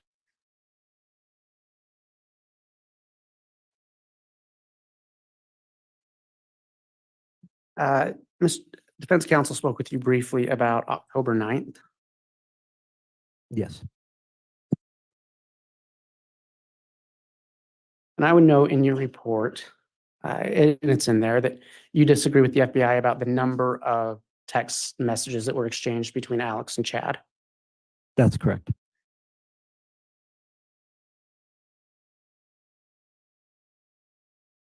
Even based on what you found. That's correct. Yeah, and based on what you found, you show that 13 text messages were exchanged between Chad Daybell and Alex Cox on October 9th. That's correct. And you're aware that that same day, Tammy Daybell reported being shot at by a paintball gun. I didn't know that it was shot at. That's not what my understanding of it is. Okay. But you're aware there was that incident. That's correct. Okay. And at the time of that incident, the Homer J. Maximus account, as far as you can tell, was located in Rexburg, correct?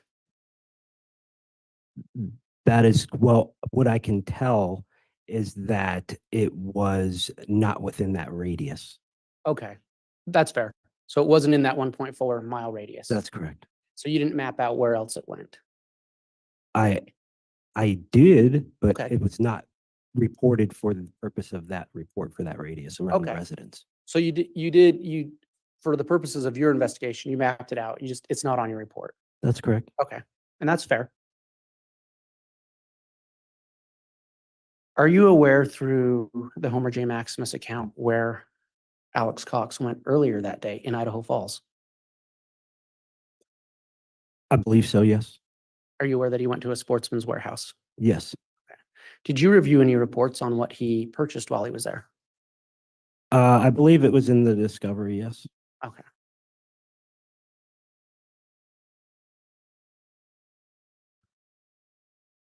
Now, with your 1.4 mile radius, that excluded the Homer J. Maximus account for October 18th, correct? That is correct.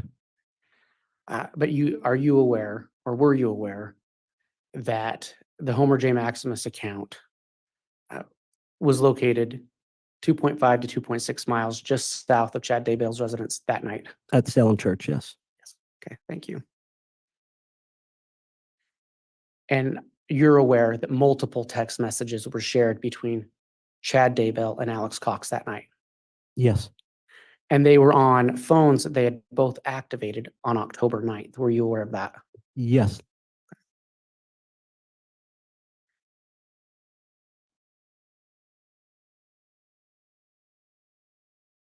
And is it because of the 1.4 mile radius that you did not include those text messages in your report?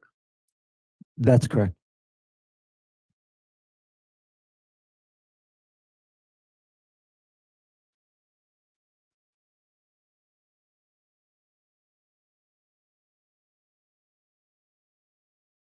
Really quick on the geofence.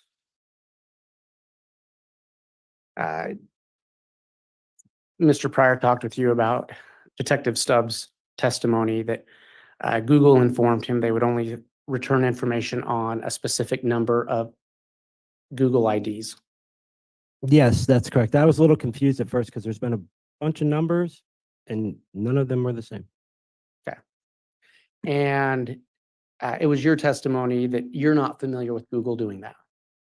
I'm not familiar with them limiting what we're asking them to describe or provide subscriber information for. That is correct.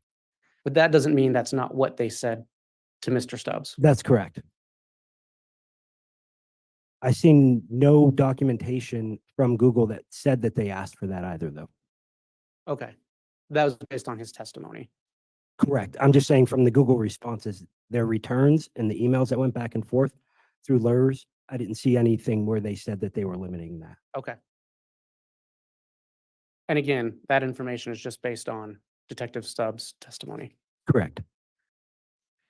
And you do agree that in that geofence, the Homer J. Maximus account does show up on Chad Daybell's property. Yes. In fact, it's similar to these areas you've mapped. Yes, I think identical. Yes.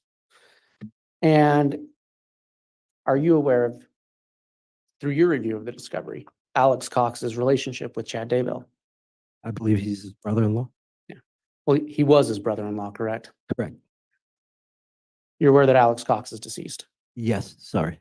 No, that's okay. Did you review any iCloud accounts belonging to Lori Vallow? I did. Did you listen to any audio of blessings being given by Chad Daybell? Judge, I'm to going to Alex object at this Cox? point. It goes beyond the scope of direct examination. Sustained. May I briefly argue, Your Honor?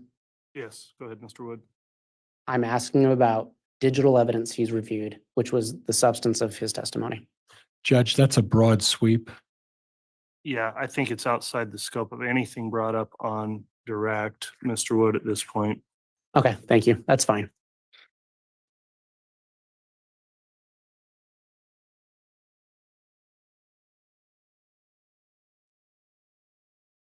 And you testified you were unable to find any geolocation data for Chad Daybell? That's correct. And you're aware through your review that Chad Daybell used multiple phones? Yes.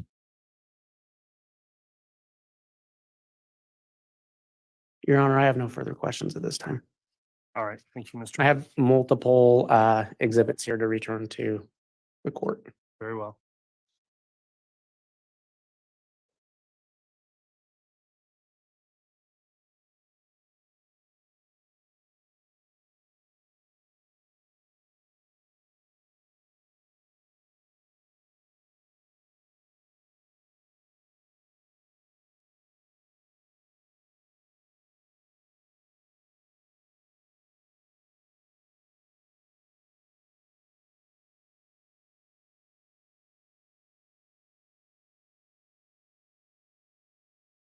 Wish to approach the podium. You may.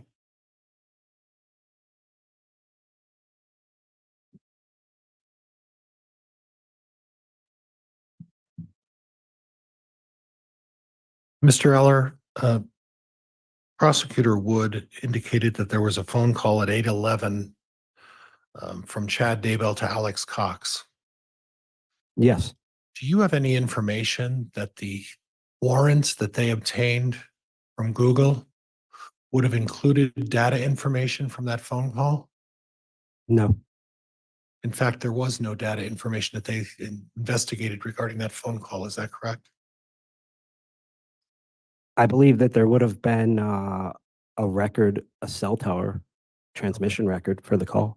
But there would be no identifiable way to say the location of Mr. Daybell's phone. Is that right? Not an exact location, no. And then that applies to the 923 as well. Is that correct? That's correct. On those phone calls, is there any indication, in fact, all of these phone calls that were referenced, is there any indication whatsoever of what was discussed on those phone calls? No, And again, on 9/9 and 9/23, during the time that Alex Cox's phone is showing he's on the Chad Daybell property, do you have any electronic information or data of any kind to suggest that Chad Daybell's device was on the property at the same exact time? no. Nothing else, Judge. Thank you.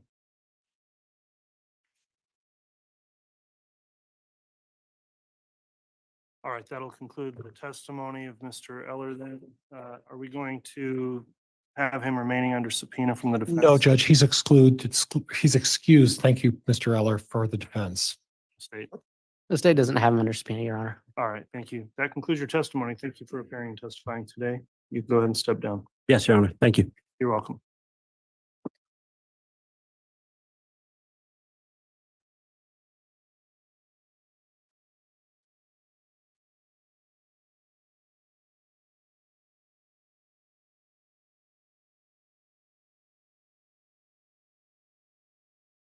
All right, the defense may call its next witness, Mr. Pryor. And Judge, I may need a minute to see if he's arrived. Okay, He's here. I've been told he's here. May I have again permission to approach the podium, Judge? yes.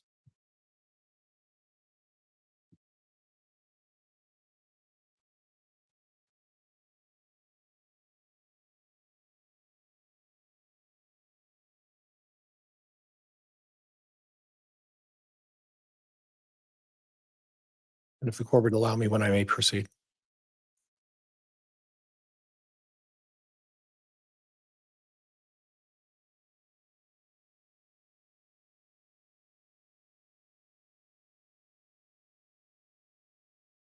Yeah. Judge, the defense would call Dr. Greg Hampinkian. Very well.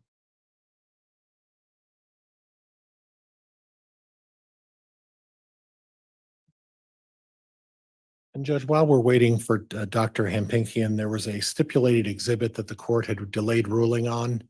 The Atria, it was a 49A. It's in the possession of the clerk. I'm asking at this point, my understanding is that by stipulation of the parties that exhibit would be admitted.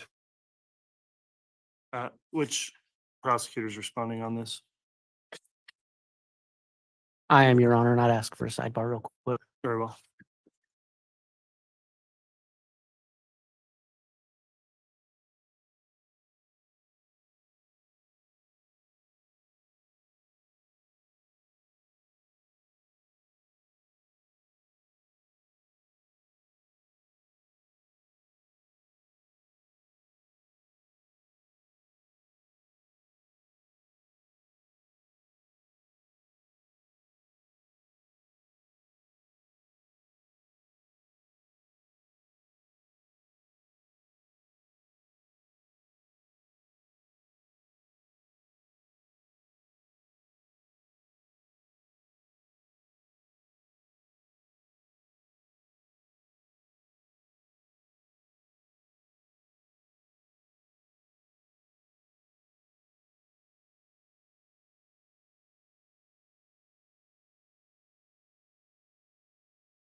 All right, thank you, counsel. After the sidebar, I'll suggest still we have the witness take the stand, and if there's a proposed offering of an exhibit, we'll take that up after the witness has been on the stand and under oath. So I know they were in the courtroom, Dr. Hampikian, as they go ahead and have him brought in, please.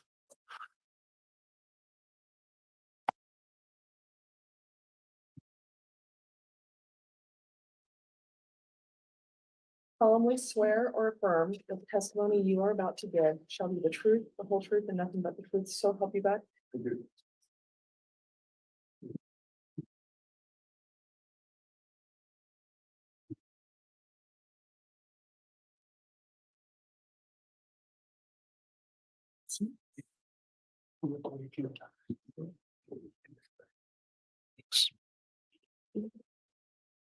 Good morning. Morning. Would you state your name and spell your last name for the record? I'm Greg, Greg, Hampikian, Ham as in Mary, P as in Peter, Kian as in Nancy. Okay. And it's Dr. Hampikian, is that correct? Yes, Now, in full disclosure, we do know each other, don't we? from this case, yes. Okay, and how would you prefer, for purposes of this hearing, that I address you as either your first name, or was Dr. Hampikian what you would prefer? Probably given the formality, Dr. Hampikian, is Okay. what I'm used to. So, Dr. Hampikian, can you briefly explain to me your occupation? I'm a professor at Boise State University.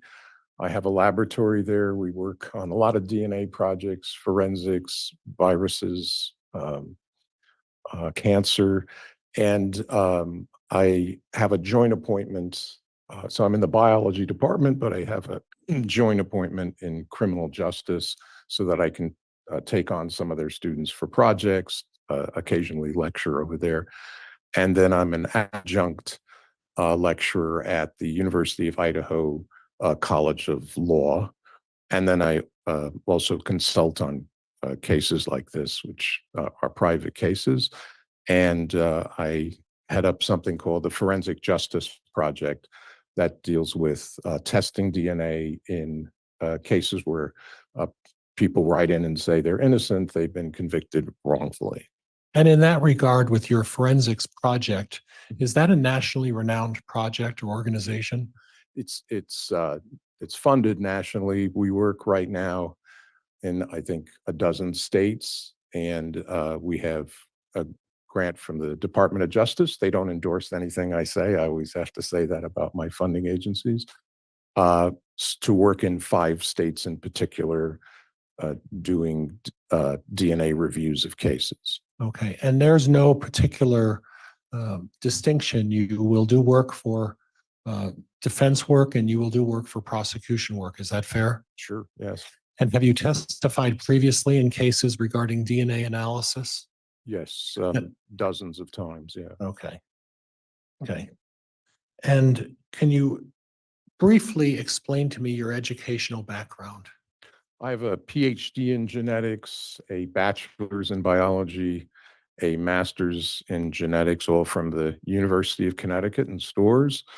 I've had postdoctoral training after that on a National Science Foundation grant in Australia, working on the Y chromosome, the male chromosome, and then more postdoctoral training in Massachusetts in developmental biology, professional development around forensics. And that's mostly done through the American Academy of Forensic Sciences or some of our annual meetings. Is there any special accreditation or academic achievements that are recognized as part of your time doing DNA analysis?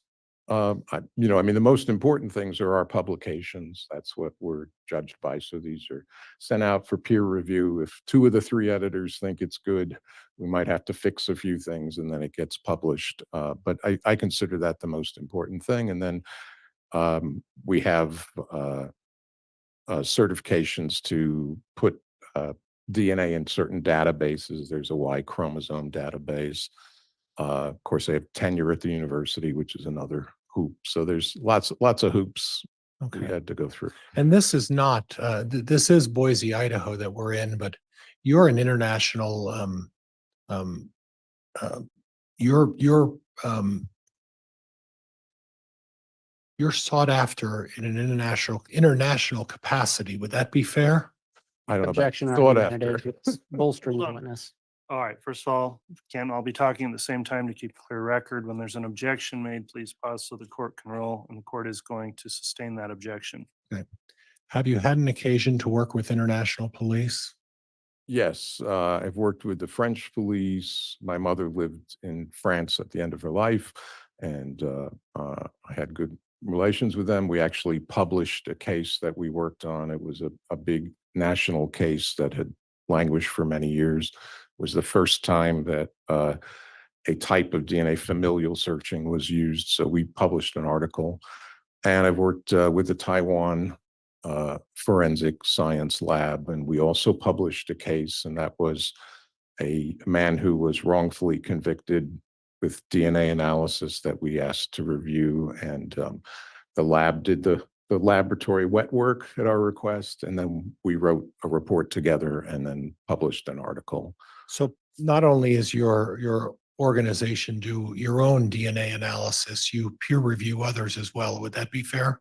Yeah, right now, most of the work is review. It comes in on computer disks, so it's run at independent accredited forensic labs, mostly in America, a few international cases. You mentioned the French case. Would that have been the Amanda Knox case? No, Amanda was in Italy, and That's that right. was, yeah, that was a different case. The French case was Elodie Kulik. Did you have any involvement in the Amanda Knox case? I did have some involvement in that case. I worked on it for several years with the defense side, starting during the original trial where she was convicted, and then staying with it through to her ultimate exoneration. And when you say ultimate exoneration, eventually she was, through part of your efforts with DNA, she was exonerated of the charges. Is that right? Yes. Objection, Your Honor, bolstering the witness. Oh, hold on. There's an objection. I'm sustaining the objection, striking any answer that came after. About how many cases, well, before we get to that, about how long have you been doing this forensic DNA work? Since about 1989. Okay. And about how many cases have you worked on? Work is some of these cases take years and years of a lot of work, and some of them are just quick reviews, but I'm sure I'm in the hundreds by now. Okay. And you already mentioned that you publish your work in peer-reviewed journals. Is that correct? Yes, that's required really of the academic position. And required of as part of being affiliated in some capacity with Boise State? They generally don't let you stay if you're not publishing. Yeah. Okay. And then I think I mentioned this before, but I'll mention it again. You do work with the police on these cases as well. Is that correct? Yes, particularly in cases where the state labs don't have the technology, and we have the technology, or they haven't yet validated the technology, and we can help the police. And a lot of what I'd call difficult DNA cases where they're over 20 years old, say, and we're reopening them. So we have a lot of officers come to the lab. You mentioned that, and that was where I was leading next, is there are instances where our own state lab doesn't have the facilities or the understanding to engage in certain testing that you have. Is that correct?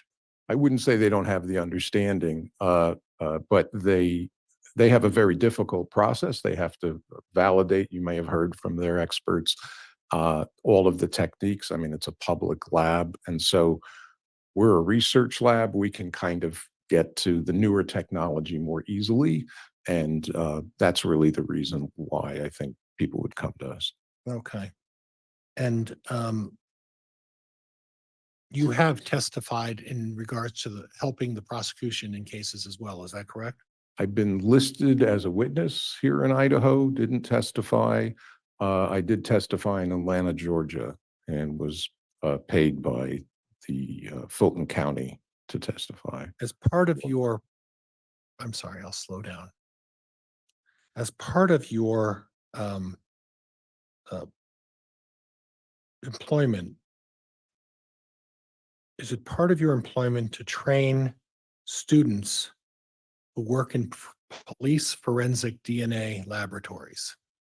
Yes, I teach the forensic biology course. It's the only one at the university. And so several of my students have gone on and gotten jobs in forensic science in the laboratories. I have a graduate student who works in one of the uh, with one of the police agencies right now. So a lot of people have come through the lab and end up in forensic science, some of them in state labs. And as part of your occupation as well, have you had the occasion to instruct and train judges on DNA analysis? So judges come a lot of times to the professional development that I offer for all lawyers. But specifically, I was invited twice to Montana to train the judges and then once to Israel to train judges. Okay. And has it had the occasion where you have helped solve what are referred to as cold cases? Yes, I'd say the one I referred to in France is a notable example. And then uh, Christopher Tapp, who was exonerated here in Idaho. We worked with the Idaho Falls Police Department to find a new DNA match, who eventually confessed to the crime that Mr. Tapp had served wrongfully for. And there's a case now that's going on in Idaho where we helped the police establish a new match in a murder that was many decades old. But that's not finished yet. Okay, and so when when I talk about what is called a cold case, that means a case that occurred sometime previously? It has several definitions. I like to think them as old cases that, are just not getting a lot of movement forward. And some agencies will refer to them as cold cases. And there's actually special funding you can get from the Department of Justice that are aimed at solving these cases. So there are cases where there's no active suspect, and methods like genealogy, one of the new methods, can be used.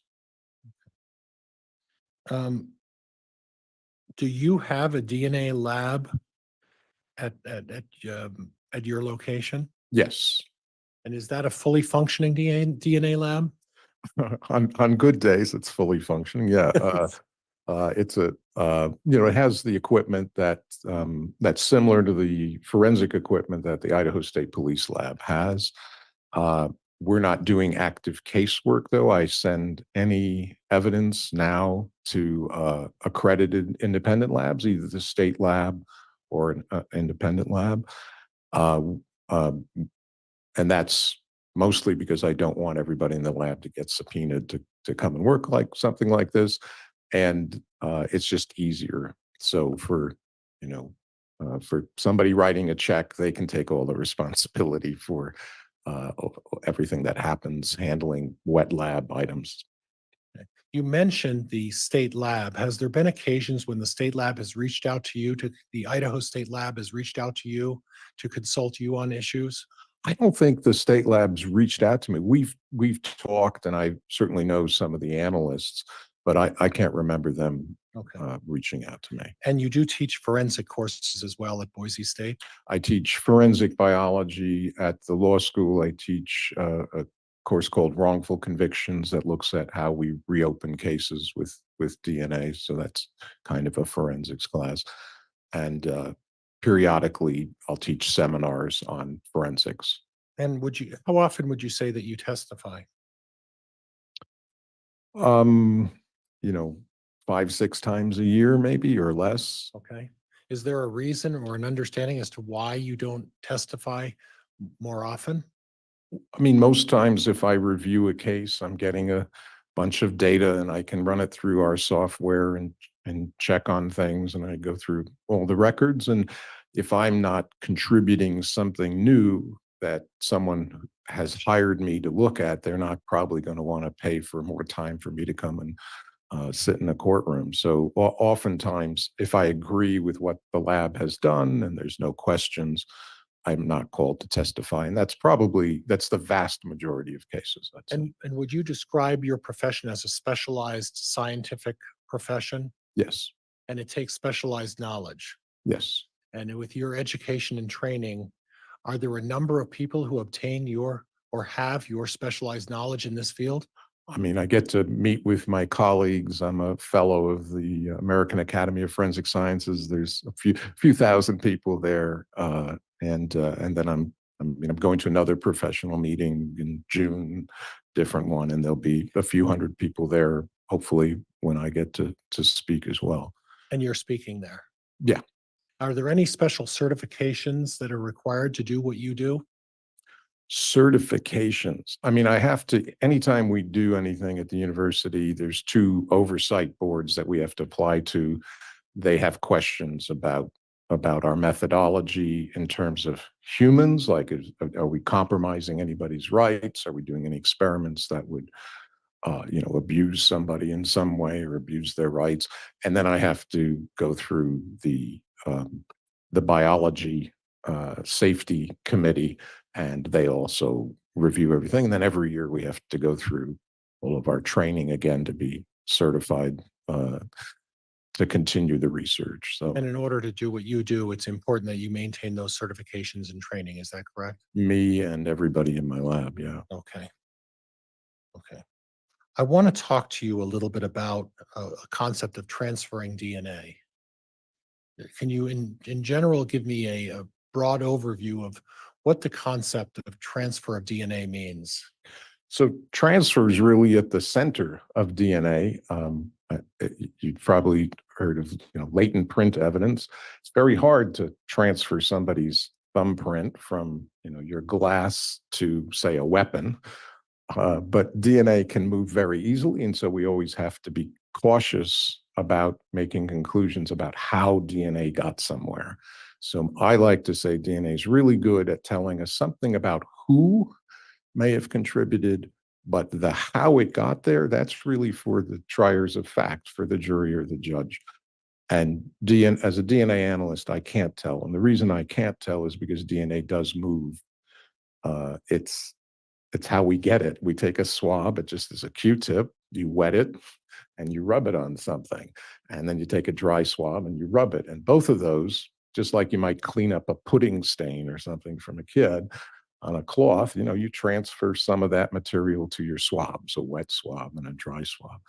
And then you have to get that material off the swab, and it's as easy as putting it in water with a few chemicals, and the DNA comes off. So DNA moves around all the time.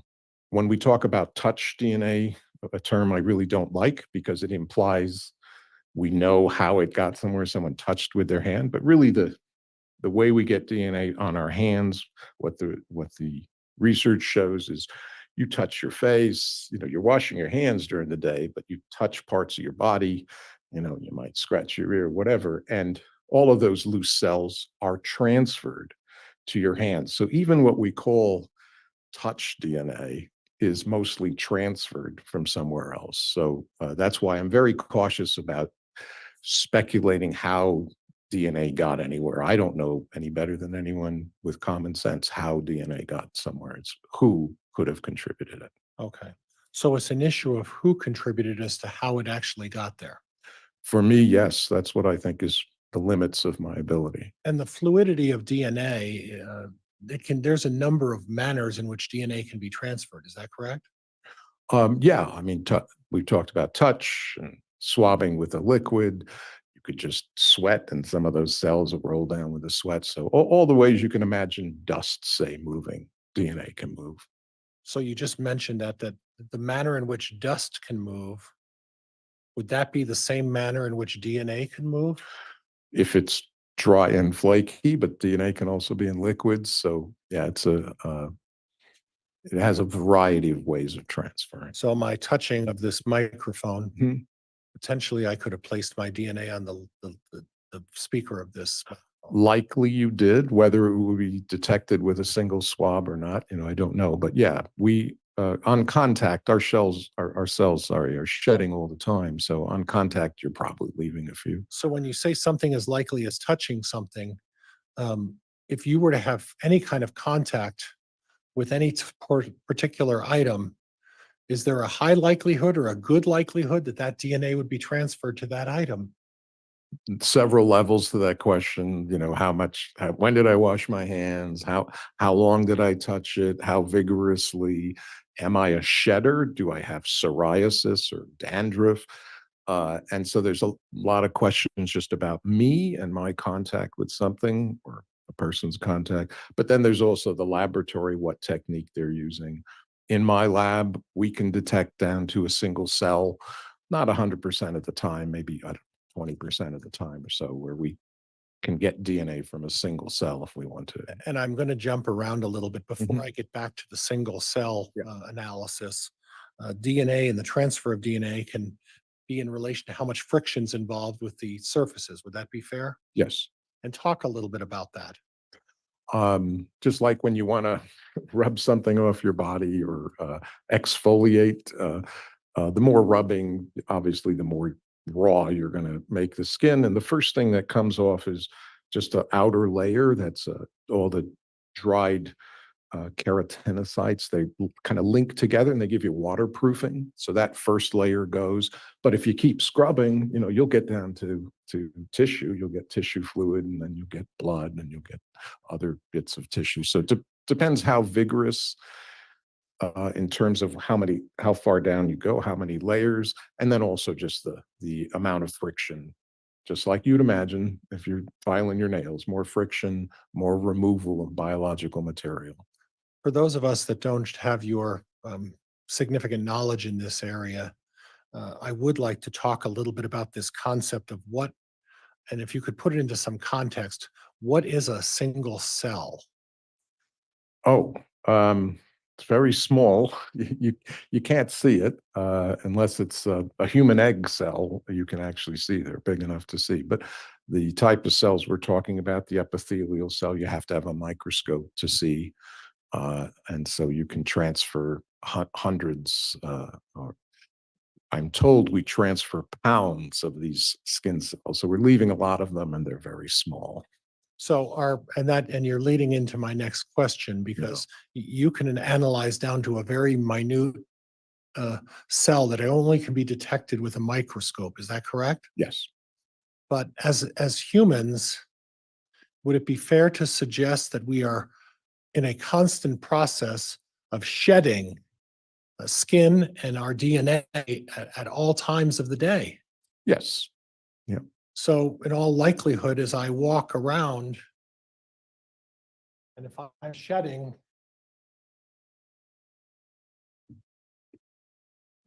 my DNA is being placed all over this table, right? Yes. And even if I go to sit down in that chair, as a human, and the fact that we are human beings that are in a constant state of shedding, would my DNA also be transferred to that chair by sitting down on it? It could, or if somebody else's DNA is on your pants because you sat somewhere where they, had their hand down, you could transfer someone else's as well. And in addition, if you were to pick up or hold an object of any kind, there'd be a high likelihood, a good likelihood? Is there any way to determine what the likelihood is of how your DNA and what DNA would be on that item that you would pick up? In a laboratory setting, there's studies that are done. We've done them in my lab where, you hold something quickly, you grab it and you rub it. We've tried a bunch of different things. And I think it's kind of common sense about the trends. The more friction, the more time, the more transfer. But there are shocking things. Sometimes somebody handles something a lot, you get no DNA. Sometimes somebody just taps it and you get tons of DNA. So I don't know how to ascribe a likelihood in a crime situation or a field situation. Just those general rules about time and friction are important. So if I understand your testimony correctly, there are a number of ways to transfer DNA onto an object. Would that be fair? Yes. There would be ways in which you would touch an item and physically have contact with it. That's one way, correct? Correct. There would be a suggestion that if you were just around the object and you were, like many humans, shedding your cells would naturally fall on or be present on anything that you might be around. They could. Your hair can fall out and be on something if you were to do that as well, just being in the vicinity. Yes, common sense would. show Or if that. you were doing something rigorous or doing something in the form of an exercise and some of your hair comes out and falls, that's another way to track DNA. Yeah, the hair is shedding like the skin and just more obviously. So if you're around something, there is a strong likelihood that your hair is shedding, and then you're putting your DNA, again, I could be putting my DNA on that chair by shedding, correct? You could, and if we looked for what we call environmental DNA, I'm sure all of us who've been in this room, have a high likelihood of showing up if the room is sampled really well. And aside from DNA that falls off of your hair and falls off of our shedding bodies and skin, is there possible that DNA could also be transferred through our breath? There have been studies that show that, and now they're having like swabs outside of zoos and they're detecting all the animals who live in the zoo. So there is a certain amount of DNA that is transferred in the air. And that's really an area that people are developing right now. Okay, so in other words, the breathing on some object. I'm not talking about any other fluids.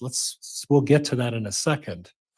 But the breathing on an object, or if you're involved in a situation where you're engaging in heavy exertion, and as part of that heavy exertion, you're breathing onto an object, potentially there would be DNA of you on that as well, correct? Potentially, yes. Okay. And then we'll go to fluids. We can get DNA by way of perspiration, by sweating. Yes. If you're doing some sort of physical activity Yes. and a drop of your sweat were to fall on an object, perspiration, that would be another way that you would find DNA on an object as well. Is that correct? Yes. And then by way of spitting, as much as disgusting as it might be, all of us have been guilty of being involved in situations where fluid comes out of our mouth and places itself on DNA, correct? Correct. And then as far as sneezing or breathing out of our nose, if we have any kind of a cold or any sort of issue with that, again, that's another way that DNA could be placed on an object. Is that correct? Yes. So would it be fair to say that there are a variety of ways and manners in which DNA can accumulate on any object that you're around? Yes. It could be by way of fluid, correct? Correct. It could be by way of air, through the air. Yes. It could be by way of hair. Yes. It could be by way of having a physical touch with the object, as much depending on the level of how often you touched it, correct? Correct. Are there any that I'm missing? Oh. I've reviewed all kinds of cases where people leave DNA in a bite mark of a cheese sandwich and a gum wrapper. There's lots of ways you can think of trying to find. And I always tell people, if they say, "Hey, can I get DNA off this thing?" I'm like, "We won't know until we try." And so I've been surprised. We've gotten DNA from bodies that have been submerged in water for days, foreign DNA, and that always surprises me. You just don't know until you try. So would it be fair to say that there's no real way to take any precautions to prevent your DNA from being placed on anything in particular? Would that be fair? Oh, I think there. Objection argumentative. Sustained. Okay. I'll rephrase. In other words, DNA has a lot of fluidity, Movement wise. movement. Mhm. And there are a number of ways and manners in which your DNA, whether you mean it or not, inadvertently or intentionally, can be placed on items with even the most limited amount of contact. Would that be fair? Yes, it's not always the case, but you test it and you see. Yes. Okay. And Judge, at this, Yeah, I apologize. We do have a request for a break at this and point. Judge, I was going to do that. I'm going to be getting into an area that I think maybe we All right. could take our break. I would ask Dr. Hempinking to please show up again after lunch. Yes, sir. Okay, we're gonna go ahead and take the lunch recess at this time. We'll recess from 12 to 1, be back on for additional testimony at 1 o'clock. Thank you. All right, please.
Thank you. We've got our jurors lined up, so please remain standing. We'll have them enter the courtroom.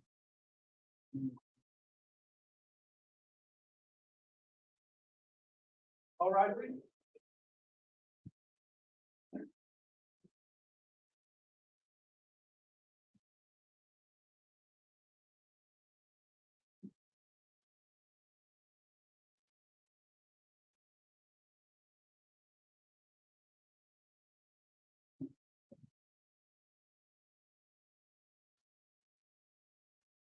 Here's our President Counter for you, Honor. Thank you. Please be seated.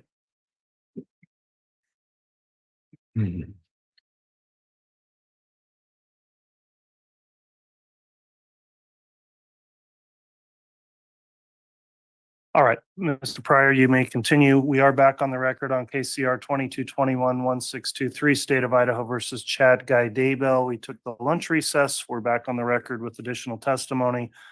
Dr. Hampikian is on the stand. I'll remind the witness you're still under oath for your testimony. And Mr. Pryor, you may continue with your direct if you wish. You may.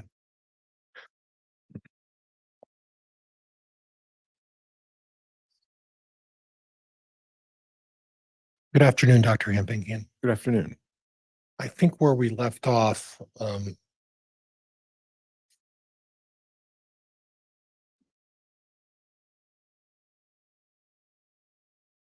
is I was going to start talking up the testing procedures that were conducted in this particular group of evidence that you were provided.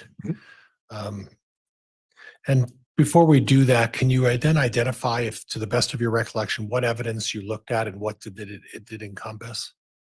I was supplied with a number of documents and electronic files.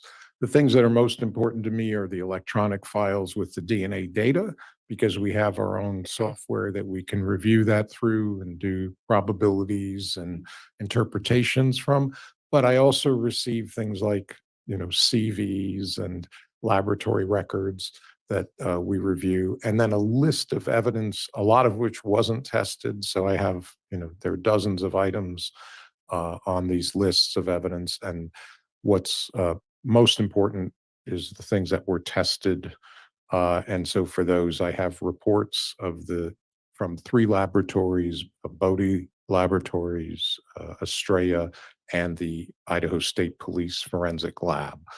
And along with those, we have electronic records that allow us to reanalyze if we need to, if there's any problems.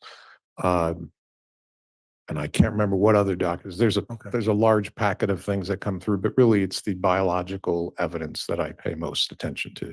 And in regard to the state lab, you read a report which described a number of hairs on a piece of adhesive. Do you recall that tape?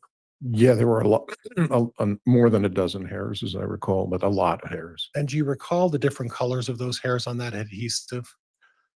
Brown. There was very short, dark hair, a blonde hair.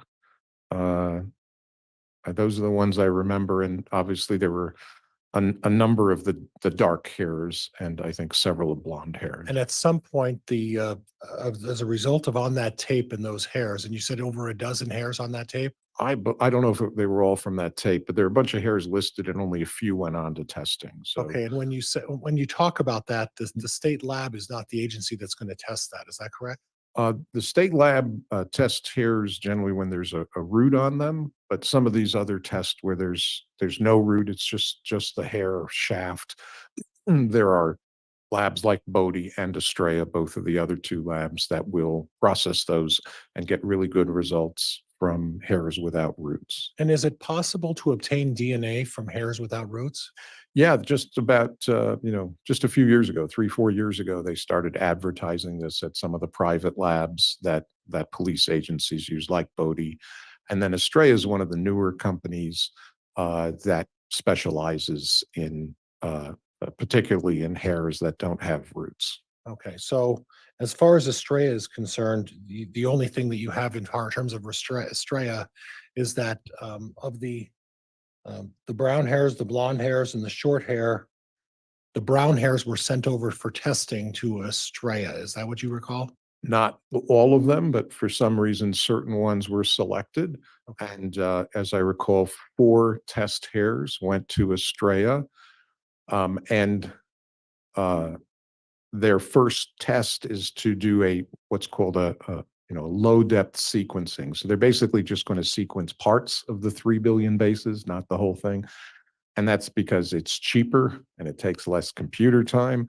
And they can then tell you if the hairs are sufficient to go on further. So from that first shallow sequencing that they do, they get what they call a mitochondrial haplotype. They get some information about DNA we get from our mothers.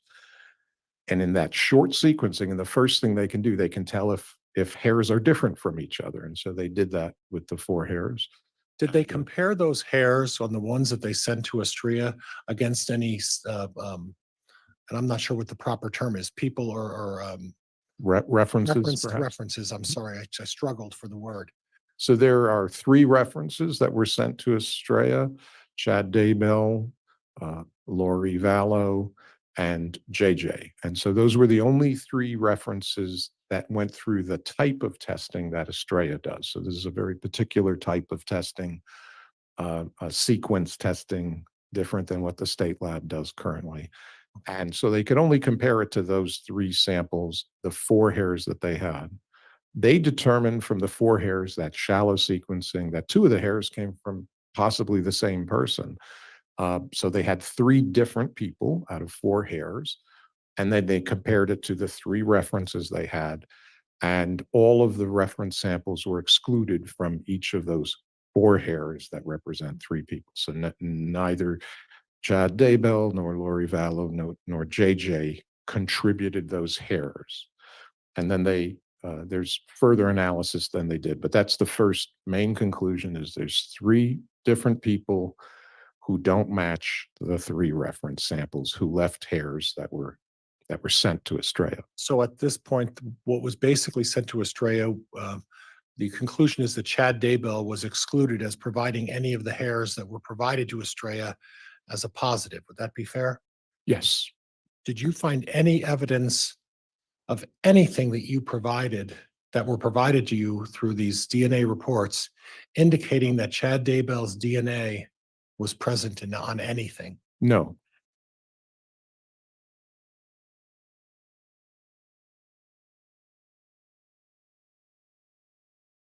I want to talk to you about conclusions and what type of conclusions someone in your field of DNA forensics can arrive at. And if you would talk a little bit about that, I'd appreciate it.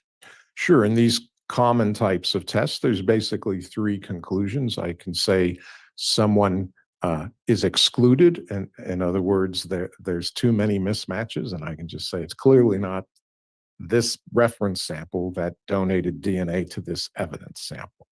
So that's exclusion. And sometimes a statistic is provided, but it's not required. You can just say they're excluded and show the data. The other option that's informational is that they cannot be excluded. So that means they could have contributed that DNA on the evidence. And then we have to supply a statistic. Is it 1 out of 2 people would match it? What's the coincidental match? Is it 1 out of 100 trillion? And the third option is you can say it's inconclusive.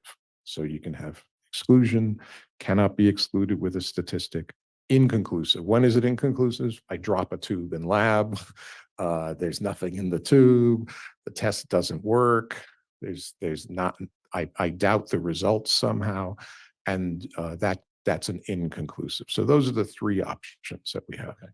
And then when you get a conclusion that it's a negative result, what does that mean? That's a really bad term because it means that what's negated is the hypothesis that was being tested. So, for example, Explain that to me when you say what's negated is the hypothesis being tested. let's say someone is accused of a crime, and I swab a handle of a knife, let's say. I have a reference sample from the accused, and really what I'm doing is hypothesizing that the reference sample matches the evidence sample. And I test that hypothesis, and a negative result means, in some ways, the way a lot of analysts use it, means that I've negated that hypothesis. It is not this person. It is an exclusion. So the unfortunate thing is negative result is used when we exclude someone, which is a perfectly valid result. And it's also used when it's inconclusive. Sometimes people say it was a negative result. You can think of it like a COVID test or a pregnancy test. You can be negative for the pregnancy or the disease, or the test could not work. And some people will sometimes refer to that as negative. There was no evidence. There's no test.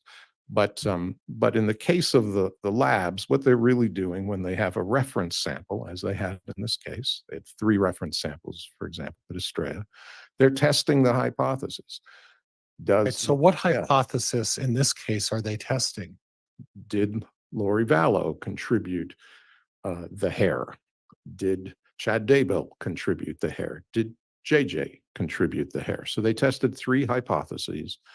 And in each case got a negative, a valid, very sensitive and correct answer that none of those people contributed those hairs. So that's how negative is used in that setting. Is it used in other settings as well? Yeah, and like I said, it's a tricky term the way people use it. So I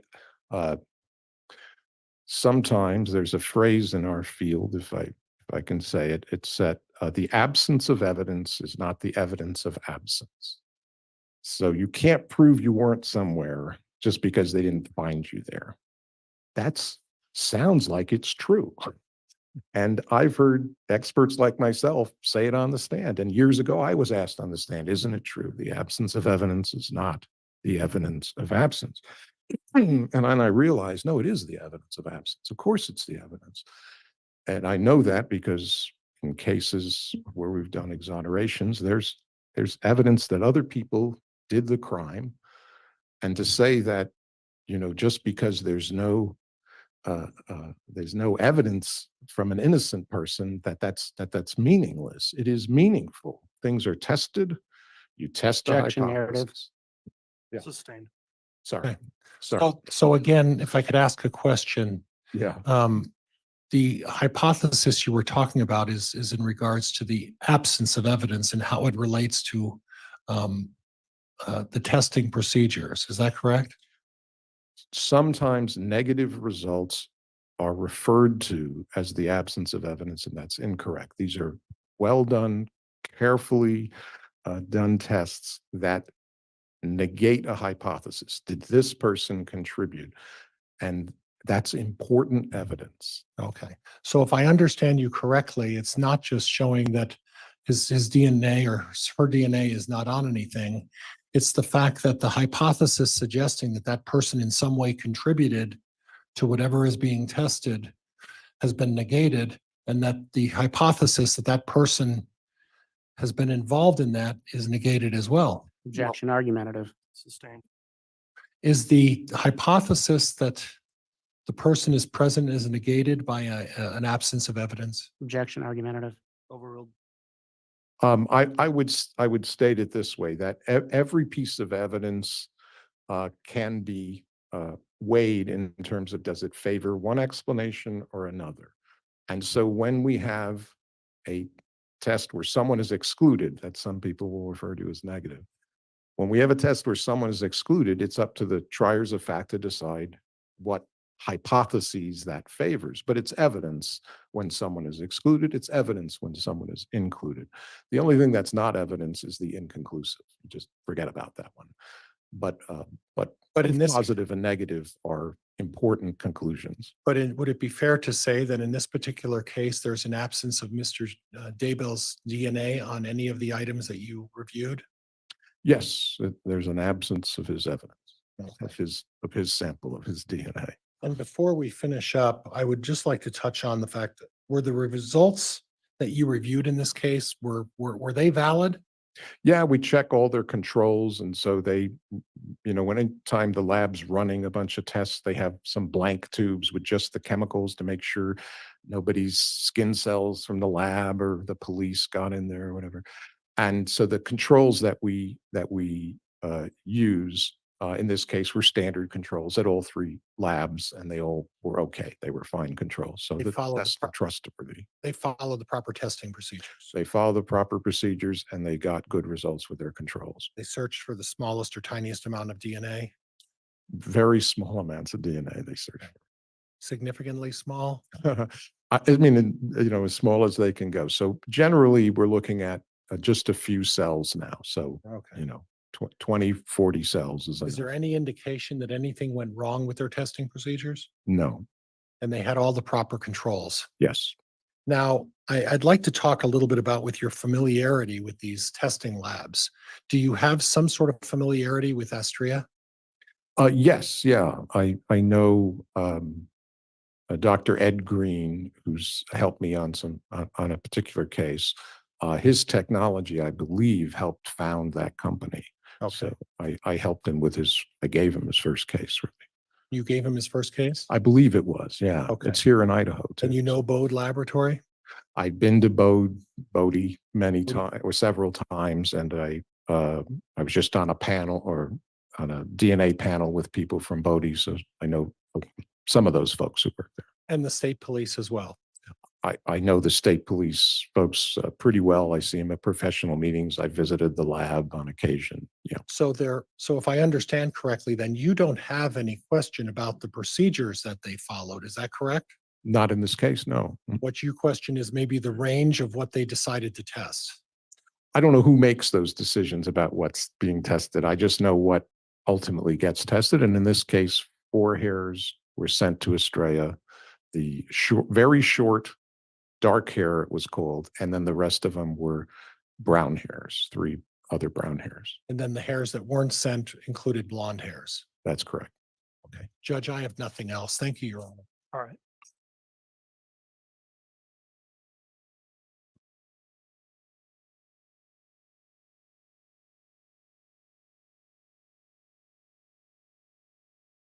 Mr. Wood, when you're ready, cross-examination.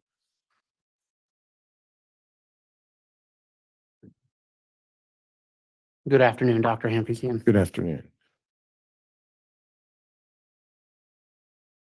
So you testified, you do run a lab at VSU. I do. Is that an accredited forensic laboratory? Not for the type of evidence the state police run, no. Okay. Mr. Wood, I apologize for the interruption. Could I have a quick sidebar with counsel, please?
the court wanted to clarify the matter, and I am allowing a brief reopening of the direct in order to address that exhibit, and then we'll go back to cross. So, Mr. Pryor, you may approach. Yes.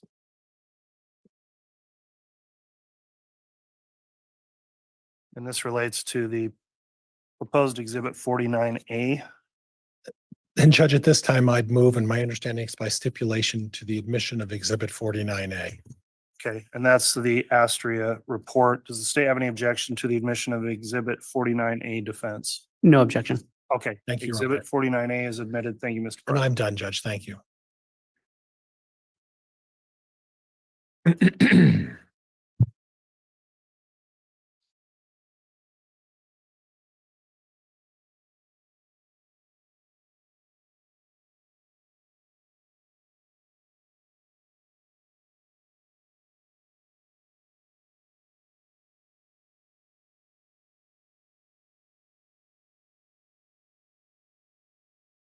All right, and sorry on this exhibit again, do we have a separate 49 and 49A?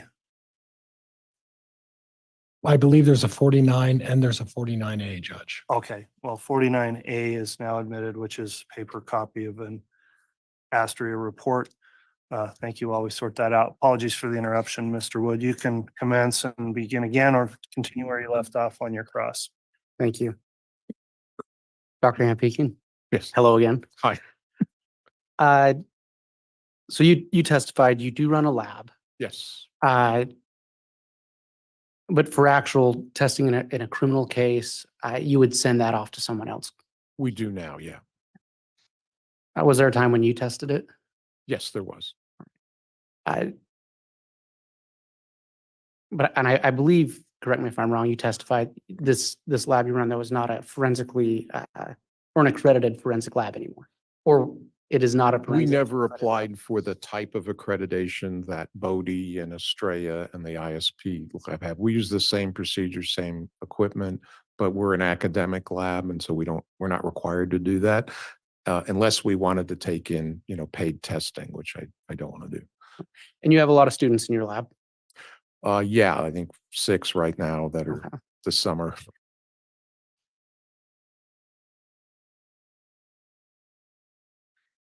Mr. Pryor spoke with you about the ISP testing. Yes. And did you review all of the lab reports for that testing? I reviewed all I was given. I think I had all the reports. Yeah. Did you review the test identifying the remains of Tylee Ryan? Yes. And you had no issues with that testing? No. Did you review the results of the test identifying JJ Vallow? Yes. And to be fair, it identified him to his biological father, Dennis Trahan, correct? I believe, I can't remember, but it was a correct identification. Okay. Yeah. And you, okay, so you didn't have any problem with that testing? None at all. Mhm. Did you review the testing of what appeared to be genetic material in the eye of a pickaxe? Yes. And did that testing, was it valid to you? Yes.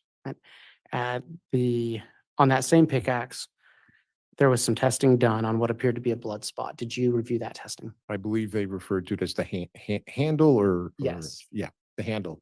Yep. And that testing was fine with you? Yes, it was. Okay. And finally, there was some genetic material on the blade of a shovel. Did you review that testing? Yes. And that testing met criteria for you? Yes.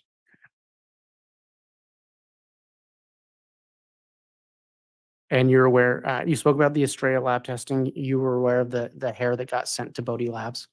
Yes. And do you remember who that hair was tested against? I don't know who it was tested against. I don't remember. It matched Lori Vallow, as I recall. Okay.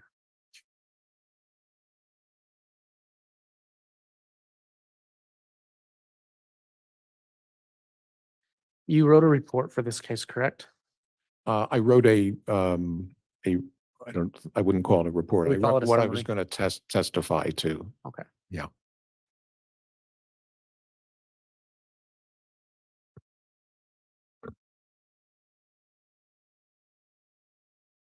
Your Honor, if I may have one moment. You may.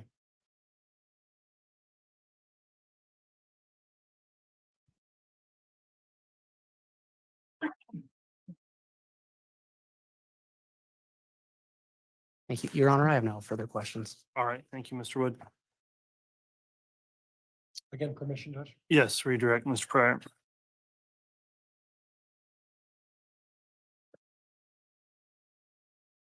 And just very briefly, Dr. Hempinkian, in regards to the axe and the shovel, Mhm. your testimony is that you acknowledge that there was valid samples on those for Tylee or for Tylee on those samples. Is that correct? That's correct. But isn't it true, Dr. Hempinkian? There is no accurate way to determine actually how those samples got on those tools, is there? Not by anything that I can do with DNA. Okay. Uh, Okay, thank you, Doctor. Yep. Judge, I have nothing else. Okay. That will conclude the testimony of the witness then. Is he going to remain under subpoena by either the state or the defense, Mr. Pryor? Judge, he's, Yes. me first. Judge, he's going to be excused. We don't have him under subpoena. Okay, that'll conclude your testimony. Thank you for appearing and testifying today. You can step down.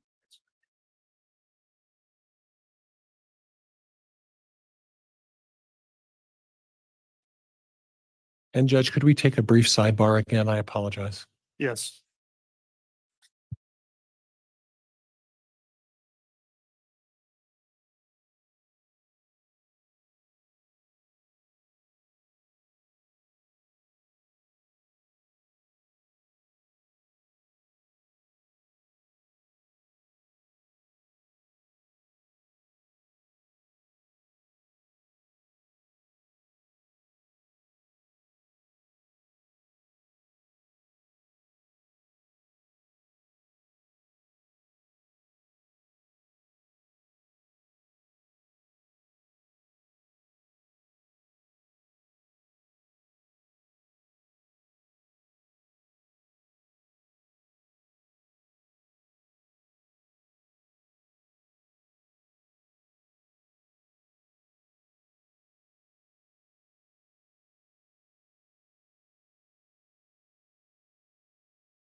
All right, at this time, after sidebar with council, we were talking about scheduling again. How we're going to proceed at this point is I am going to have the public excused from the courtroom. We are going to discuss some scheduling matters in the presence of the jury, but outside of the presence of the public. And so we'll take that up next. Ladies and gentlemen that are here from the public observing, thank you for complying with the courtroom conduct order today. I will note there won't be any additional testimony provided today. I am going to discuss the scheduling matter though with the jurors and council presence, with them allowed to make comments as well. So that will conclude the matter as it relates to the public proceedings in court today. The jury can remain seated. If we could have the courtroom cleared of the public, please. And case agent and the defense agent also are permitted to stay for these proceedings. On this side of the bar, please rise. And all of you will